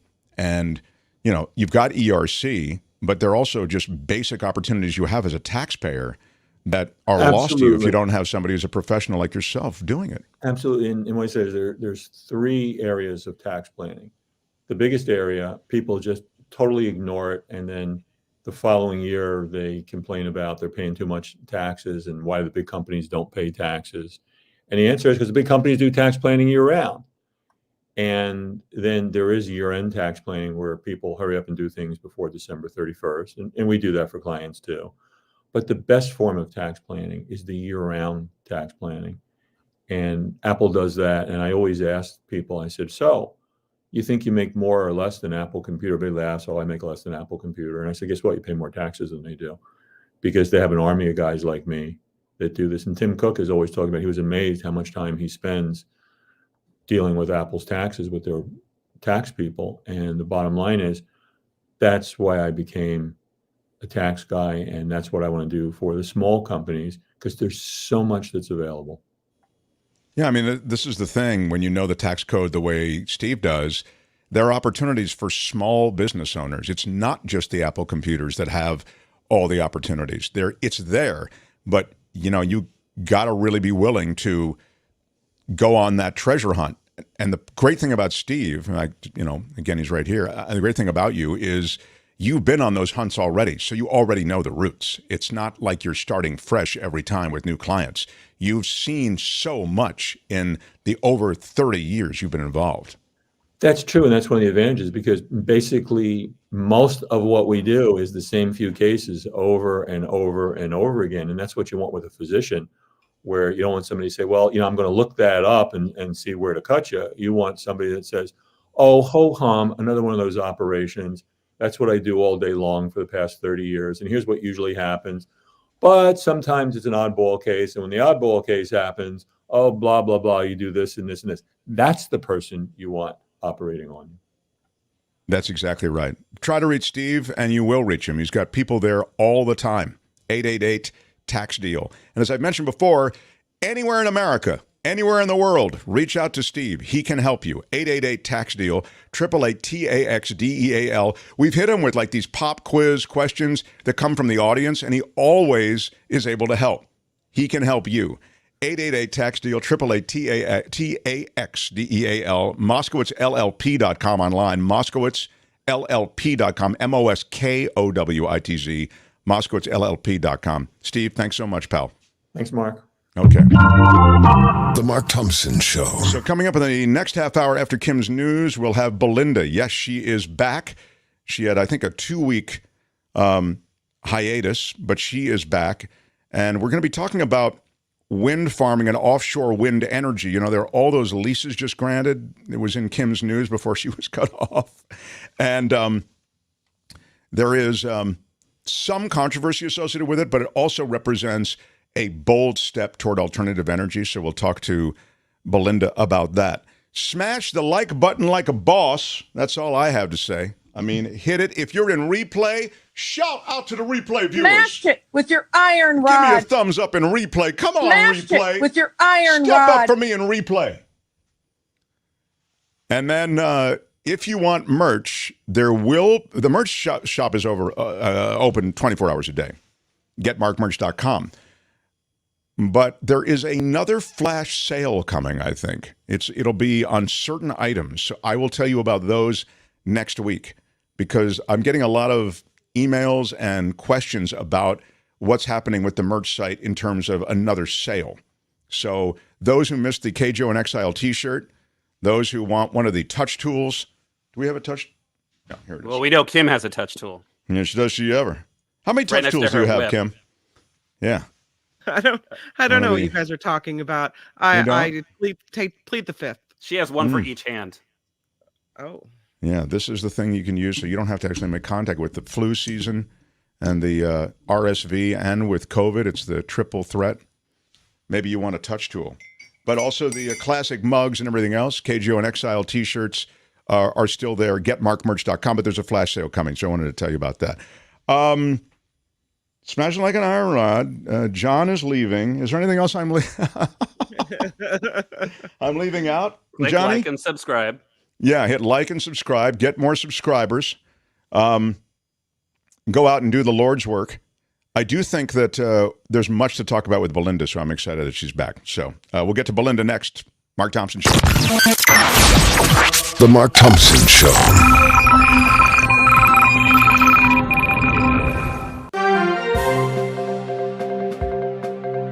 All right, let's see if we can do the newscast without having it fall apart. This report sponsored by tax attorney Steve Moskowitz at 888-TAX-DEAL. The White House says Brittney Griner is generally in good health after being released from Russian custody. Meanwhile, National Security spokesperson John Kirby said the United States will continue to work to bring back retired Marine Paul Whelan. Kirby said the deal to bring back Griner was the only available option at the time. A scathing congressional report claims the NFL's Washington Commanders hid decades of sexual misconduct. Today, a U.S. House committee released the report that zeroed in on team owner Dan Snyder. The report says Snyder allowed pervasive sexual harassment by team executives of female employees, and that he tried to interfere with investigations into the Commanders' toxic workplace culture. A nationwide medicine shortage thanks to the so-called triple-demic of RSV, COVID, and flu. Doctors, though, say you don't need anything fancy to recover. Dr. Jessica Solis McCarthy at the University of Texas says a hot shower and a humidifier can help clear up those stuffy noses, and a cold towel is good for fevers. The FDA authorizing COVID vaccines for children to target the Omicron variant. Children 6 months through 5 years old will be eligible for this booster 2 months after Moderna's 2-dose vaccine series. The kids 6 months through 4 years old who haven't yet received the 3rd dose of Pfizer's primary series will now get the Omicron shot as their 3rd dose. It's a page out of the Christmas story, kind of. Miller High Life is offering its own version of the infamous leg lamp. Miller's version, though, is clad in a red boot and red and gold legging as opposed to the stiletto heel and fishnet stocking from the movies. You can also fill this one up with beer. How America, you know? Miller says you can pour a 6-pack of beer into the top and pour it out near the heel. The lamp does work. Battery-powered lights give it a welcoming glow. So it's a cup and it's a light. Look at that. And America. This story, I don't know if you heard this one. I tried to tell it to you last time. I'm going to give it another whirl. There's a rapper who bragged about scamming a COVID relief program in a music video posted to YouTube, now sentenced to 6 years in prison. His name is Nuke Bizzle. His real name is Fontrell Baines. I should have gone with Fontrell Baines. That's a great name. Ladies and gentlemen, the one and only Young Thug is here. Yeah, Young Thug. That'll work. Yeah. All right. So what is it? What is it? Nizzle? What's his real name? What's his name? His rap name is Nuke Bizzle. Nuke Bizzle. All right. His real name is Fontrell Baines. He was arrested in Las Vegas in 2020. Wow. Apparently, the police there caught him carrying 7 debit cards in other people's names, just like he rapped about in his videos. Oh my God. That is a pretty art imitating life or whatever. Yeah. Yeah. So he rapped in his videos that he got rich by stealing other people's identities. No. So then they went and looked at him, and it's true. It's true. God bless America. The end. Yeah, right. So he's been ordered to pay back more than $700,000 to the California Employment Development Department, among other things, as well as his more than 6 years in prison. Nuke Bizzle. This report sponsored by Nuke Bizzle. Yeah, what are you doing? Right on, This Nuke. report sponsored by tax attorney Steve Moskowitz. For more than 30 years, Steve has put his tax knowledge to work for individuals and businesses. So if you need help with your taxes, you got to call Steve, 888-TAX-STEAL. He's online too, moskowitzllp.com. I'm Kim McAllister on The Mark Thompson Show.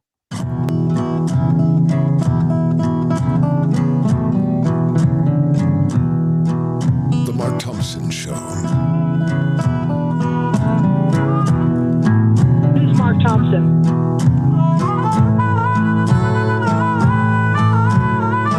Hey, which one of you is Mark Thompson?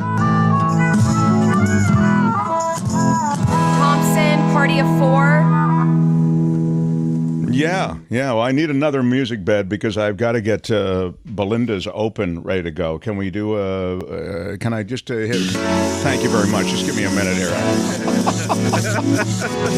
I'm insistent that she get a decent intro. The Mark Thompson Show. I like it Smash though. it with your iron rod. Who's Mark Thompson? Hey, which one of you is Mark Thompson? What he's got going here is a situation. It's unbelievably offensive. Put up your pants, my man. Pull up those pants. Ralph Nader just sent me a book. Did he send you one too? I offer this sincere apology to you today. Everything is going extremely well. Call me a liar. Know what you call him? You, sir, are a liar. You are a cover-up artist, and you are a liar. Liar, your pants are on fire!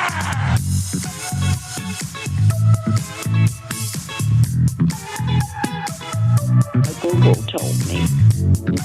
Can you let him finish, sir? It was wrong, it was stupid, and I'm trying to be a better person. No. I'm going to tell you what I think. What are the porn stars doing? Do you have a secret now? Doesn't anybody better weed? 100% effective. How about that? Say what?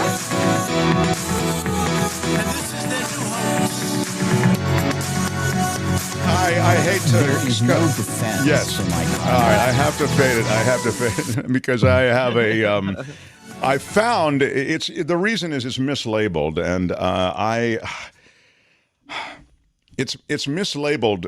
Her open, the planet stupid is mislabeled. And John, this is a great opportunity for me to do something for the last time, I think, that I haven't had a chance to, and I'm not going to have the chance to do after you leave the show.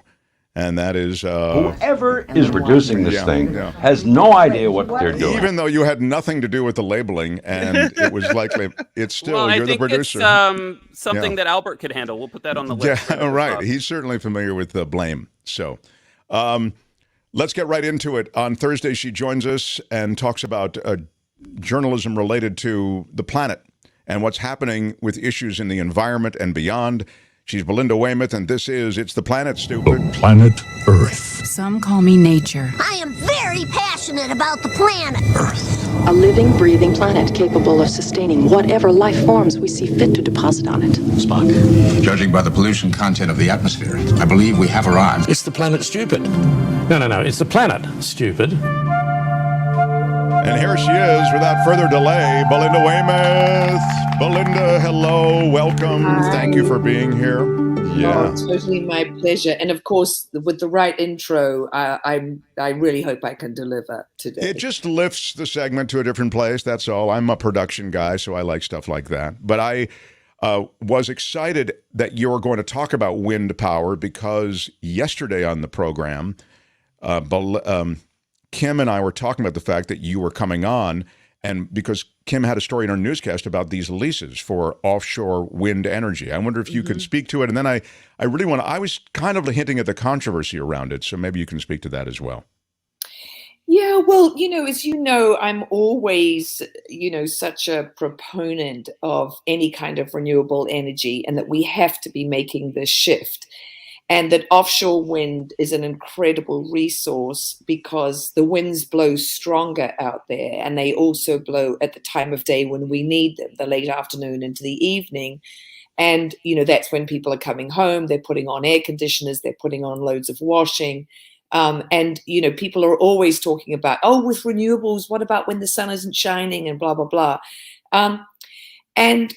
So offshore wind has this huge potential, but it also, there are all the environmental concerns that go with it. I mean, when I was doing my environmental science degree, one of the courses that I took was California, and our move to renewables, and what were the things that stood in our way. And I remember this class, because I'm like, yes, we have to do it. But they were talking about all the hoops that a company had to jump through to put up a wind turbine, on terrestrial, in a terrestrial setting, so on land. And that if you were way out in the desert where this incredible wind blew, but it was also, a very sensitive ecosystem that the desert tortoise, meandered through, you would have to helicopter in the different components for that turbine because you couldn't bring them in, on a truck over land.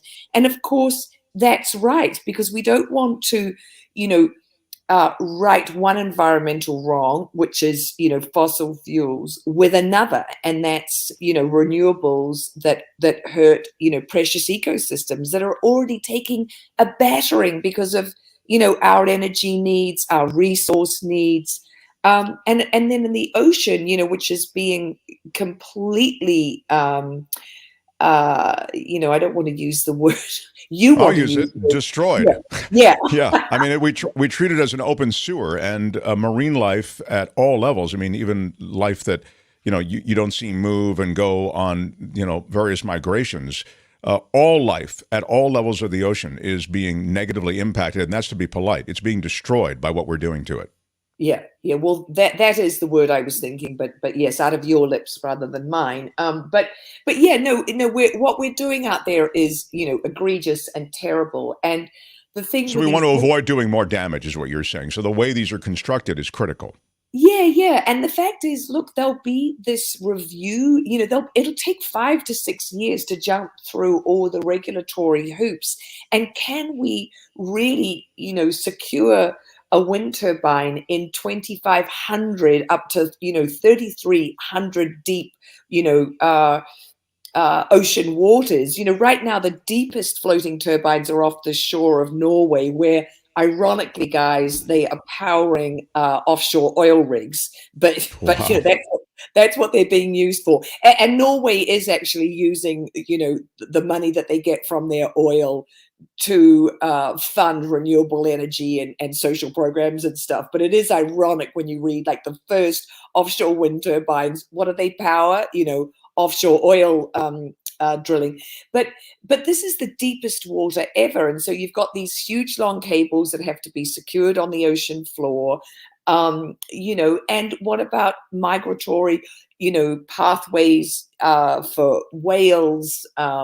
And, you know, I mean, there are so many factors that are going to go into it, and they are really going to work out, you know, how can we put these in there feasibly and them not, you know, cause, you know, significant harm. And then there's the maintenance. There are the ships that'll have to go out. There are the cables that'll have to be, you know, dug from the bottom, you know, from where those floating wind turbines are secured on the ocean floor back to land, you know, so that the energy that is, you know, generated can be transported back to where we're going to be using it. So there are so many things that are going to go into this. And well, this is interesting, and I'm getting this in the chat. And Randy, who is, I think he sometimes asks these healthy questions.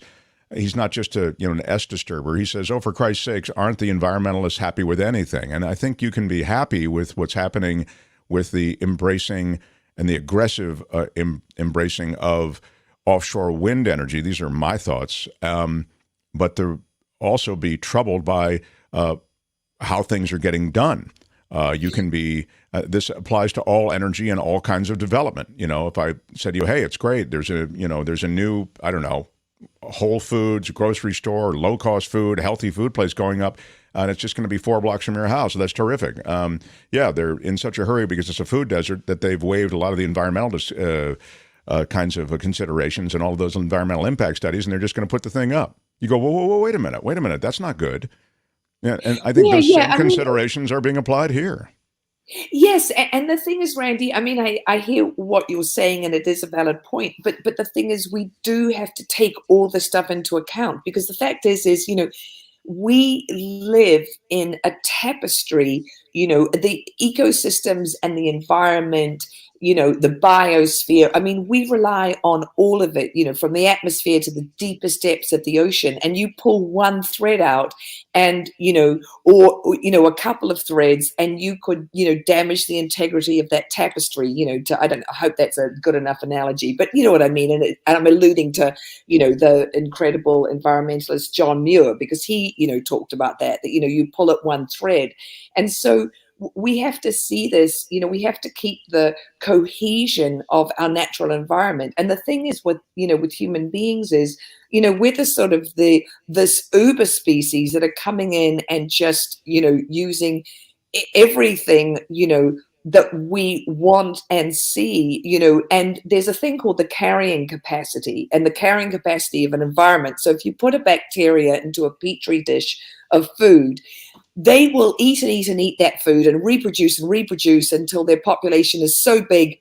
Oh, the next minute there's not enough food and the whole population collapses.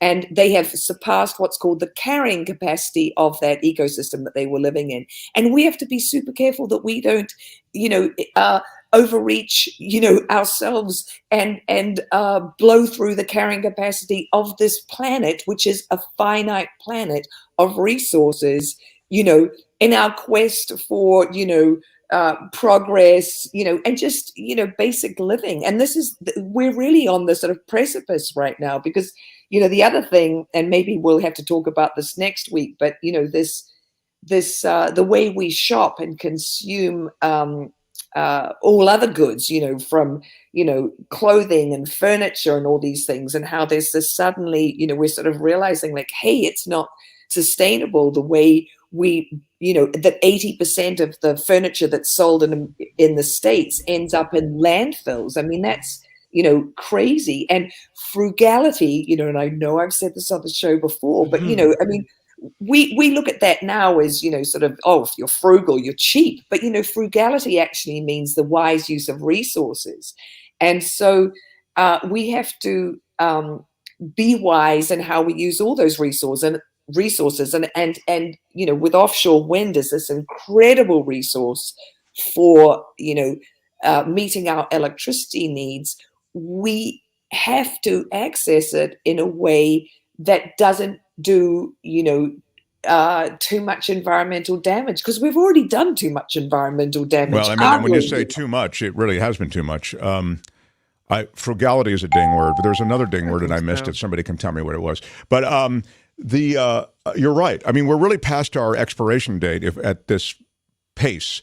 And even as you suggested, and it's kind of always asked, well, okay, let's get this stuff powered up as quickly as possible. In this case, literally powered up. The offshore wind leasing has been granted. You talk about a 5 to 6 year process to work this out. Some of the things that you've referenced, like the speed at which boats will be able to, I mean, these are big boats carrying, equipment and maintaining these things as well as building them. The speeds at which those boats will be able to go out, that'll have to be strictly enforced and it'll have to be established. So, because these are migration routes for a lot of animals and you can do a lot of damage. And if history's a guide, we will do a lot of damage. So both excited but cautiously optimistic. And you can say, oh, you environmentalists, you're never happy. Yeah, we're not, because we've trashed this environment and it's time to try to power up stuff again, or ramp up stuff, maybe to use a different parallel, without being reckless about it. Yeah, absolutely. I mean, I get people saying to me, oh, electric cars, lithium batteries, those are terrible. And, yes, the mining of lithium, if you saw the pictures of what, these sort of fields, in Chile, where all the sort of the waste from the lithium is, it's not looking good. But the companies that are doing it and that are, thinking about the future and how electric cars are the future are going, yes, we have to work, we can't replace one evil with another evil. If we're going to have electric vehicles, we have to mine lithium in a way that doesn't do the same kind of damage that oil has, to the planet. And here's the deal. And, and I'm getting this in the chat now. And I'll just put Randy up again. If you make this difficult enough to put these windmills in place, we'll never get there, wherever there is. And then somebody else, Bill Lundgren says, I agree with Randy, and that need a realistic accounting of how we will transition to renewable energy. Exactly. Okay. I don't disagree. We don't disagree, I think, on this. I'm sorry just to weigh in on this, but I do feel strongly about it. But there's a cost benefit on everything. Did you get a realistic accounting, or did you feel as though the environmental impact of various oil drilling that's going on or fracking that's going on nationwide? Don't have to go nationwide, right here in California. Did you feel like you were satisfied with the details you saw on that? I don't think you were, because there is tremendous pollution and groundwater threatened by these very systems. Those are fossil fuels. That's traditional energy. So we certainly have a history of rushing stuff into place.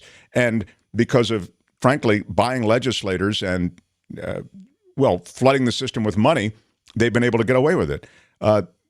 There has to be some degree of care associated with this, even as it is fast-tracked. We're all wanting to make it fast-tracked. Sorry to dominate. Go ahead, Belinda. No, I totally agree with you, Mark. I think it's true. And I think our listeners are saying the same thing, is that, we have to make the transition, it has to make sense. That's the thing, is that it has to make ecological sense, because what we're at an ecological deficit. We've done this damage. We want to right a wrong.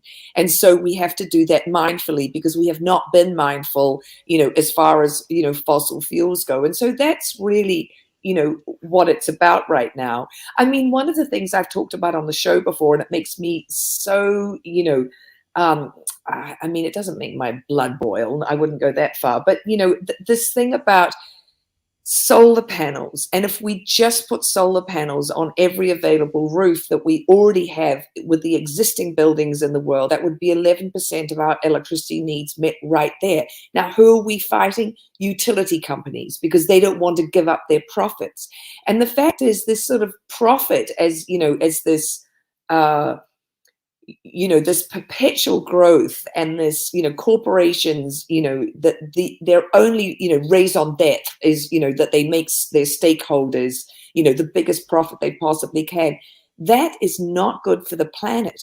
And, so common sense things, because I'm always about the low hanging fruit.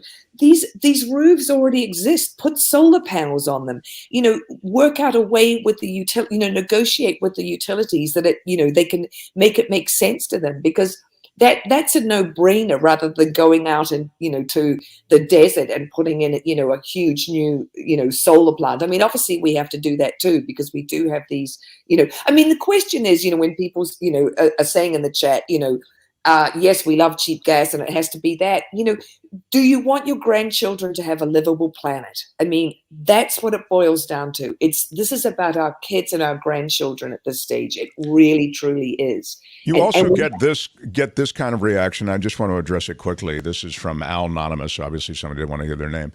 There's toxins in the air, in our water, in the earth. What's the point anymore? Our kids will and are being polluted. You're right. The point is, that doesn't mean that you should continue to pollute. I mean, it's like, I don't even, that seems absurd on its face. You can't be serious. Because we were polluting, it doesn't matter anymore, so we should continue to just, hey, go ahead, dump it anywhere. The water supply is already toxified. I mean, you can't be serious. And that comment is so outside the bounds of seriousness. I'm sorry, Al, knowing it's not your real name. Not cool. Come on, man. That's just absurd. We can't give up. We can't give up at this point, because, I mean, I think we're in a really uncomfortable moment, because we have all this knowledge now of how much damage we've done and what a crazy position we've put ourselves in, that we are that bacteria, in the petri dish, sort of racing towards, the carrying capacity of the planet.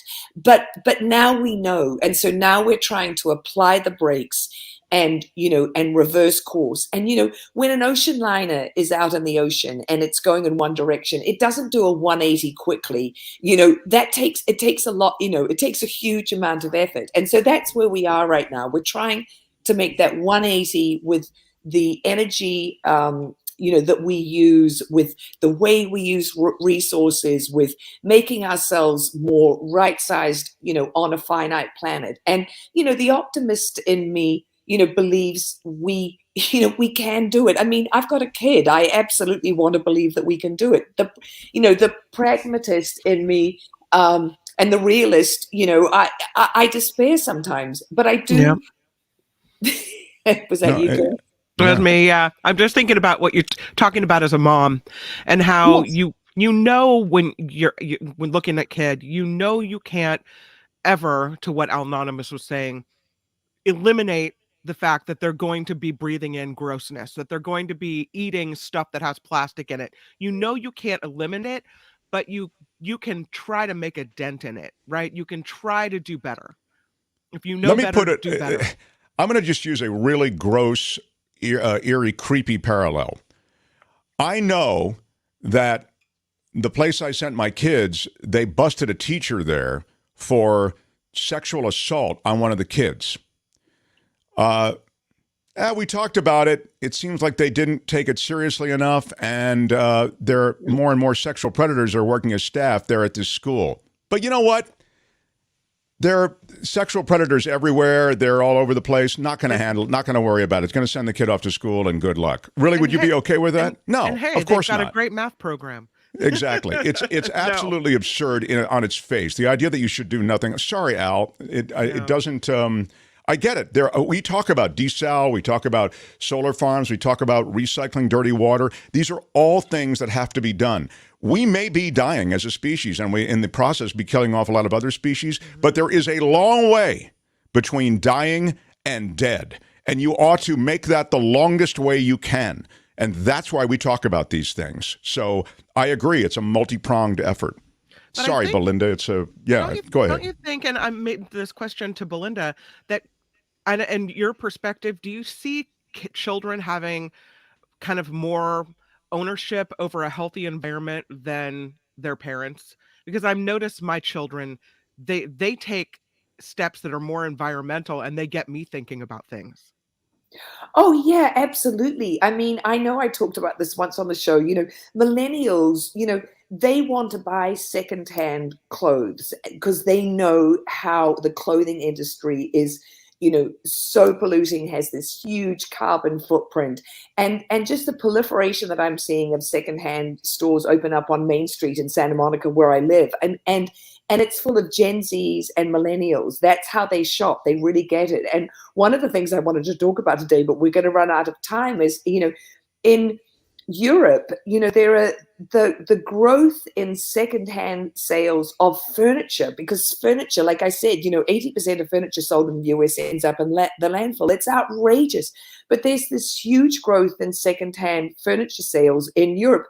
In Berlin, the municipal waste agency now has opened this, it's a mall, what's the name of it? Notch Mall, I don't know how that you pronounce it.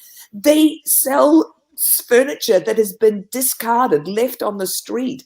So there's this huge awareness happening that we cannot live this linear economic model that goes from this highly extractive, you extract the resources, you manufacture them into products, you sell them to the consumer uses them, and when they're done, they trash them. And sorry, planet, that's it. We have to have a circular economy where where we are reusing things, we manufacture things that absolutely are going to be recyclable and reusable. I mean, Sweden came up with this idea to give tax credits to people who, newsflash, guys, who repair things. I mean, people don't repair things anymore. So in Sweden, when you take your toaster or your shoes in to be repaired, you instantly get a tax credit, because of course you should be doing that. Do you know that if you launder new clothes, like you buy a t-shirt, if you launder it carefully rather than just throwing it on a high cycle, throwing it in the dryer, you can extend its life from a mere 2 years to 3 years just by the way you launder your clothing. And I think that our kids and the generations coming, they know this stuff. It's being built into their DNA, and they just shop in a different way. My kid, her whole wardrobe practically is secondhand. And I brought her up going to a clothing swap. And mothers used to say to me, wow, your kid has really cool clothes. Because I would go to the clothing swap, get stuff that was in an extra small size, come home. I have a sewing machine. I used to be quite a good sewer. I'm not anymore. All I can do is take in stuff. So I would take in, these things, make them fit my kid. And she would be, so she's been wearing secondhand clothes her whole life. And that's, her thing now, as it is with her friends. So, yeah, that's a really long-winded answer, Kim. But no, that's really right to it. Guys, I'm sorry. I got to wrap up. It's thank you so much, Belinda. I'm talking to Belinda. Really, you can handle this offline. I've got so much to say to many of you who contributed in the chat. I give you all credit, even... I don't know what that was. Okay, let me just... all right. Is the planet stupid? Thank you, Belinda Waymouth. Is the planet stupid? Next time, only on the Mark Thompson Show. Thank you, Belinda. Very, very cool. I was going to say, I give everybody credit in the chat for wanting to help the conversation generally, not just being stirring the pot. That said, of course, it's multi-pronged. You have to look at all of the different ways there are alternative energies. And those who have suggested, I think Randy among them, that the state doesn't have a plan, they just set a goal. I think that's true. I think there are a lot of details about a plan that need to be worked out, and that they set these goals as goals, and then they work out the plans later. And I'll tell you something else, and this is exactly what's going to happen in the case of alternative energy in California, and clearly it's going to happen elsewhere because they're not even as on board as we are here. They're going to move the goalposts, so they're going to miss that goal. Okay, this just in, sure of it. But that said, that doesn't mean you shouldn't try to hit that goal. And it is a hittable goal, but they will need to do things to apply themselves. And the last thing I wanted to say, I saw this in the chat, is, of course, the system's infiltrated by dark money. Read the book from Jane Mayer, Dark Money. The Koch brothers' money is everywhere. So big oil money is controlling our legislatures and controlling our Congress and controlling our presidency. All of that said, we can make progress, in incremental progress, and I'd love to discuss this, and we will discuss it more. So I know we're late. We're late. Nikki's coming up next. She's got a great show always. What is it? The big congressional legislation, right? Respect for Marriage Act. Yeah. And Kirk Cameron wants the same visibility as drag queens. There you go. Kirk, what are you doing? Yeah. A la carte food news. Kim serves her kids Jell-O shots. Harry and Meghan make waves. Good stuff. The big news here is, Johnny, we love you. We'll talk to you tomorrow. And John Daly, the fabulous producer. It's your last Friday Fabulous Florida tomorrow, pal. Don't fabulous producer John Daly. Yeah, don't mess it up. All right. I'll put extra love into it. Okay. Thanks to everyone for the kind comments. Slideshow presentation tomorrow. It says SIO. And the I'm Shadow Stevens for the Mark Thompson Show. Something to consider, John. Yeah, but we're out of time. All right. Bye-bye. Bye-bye. Thank you, everybody. John, we truly do love you, and we'll miss you. Bye-bye.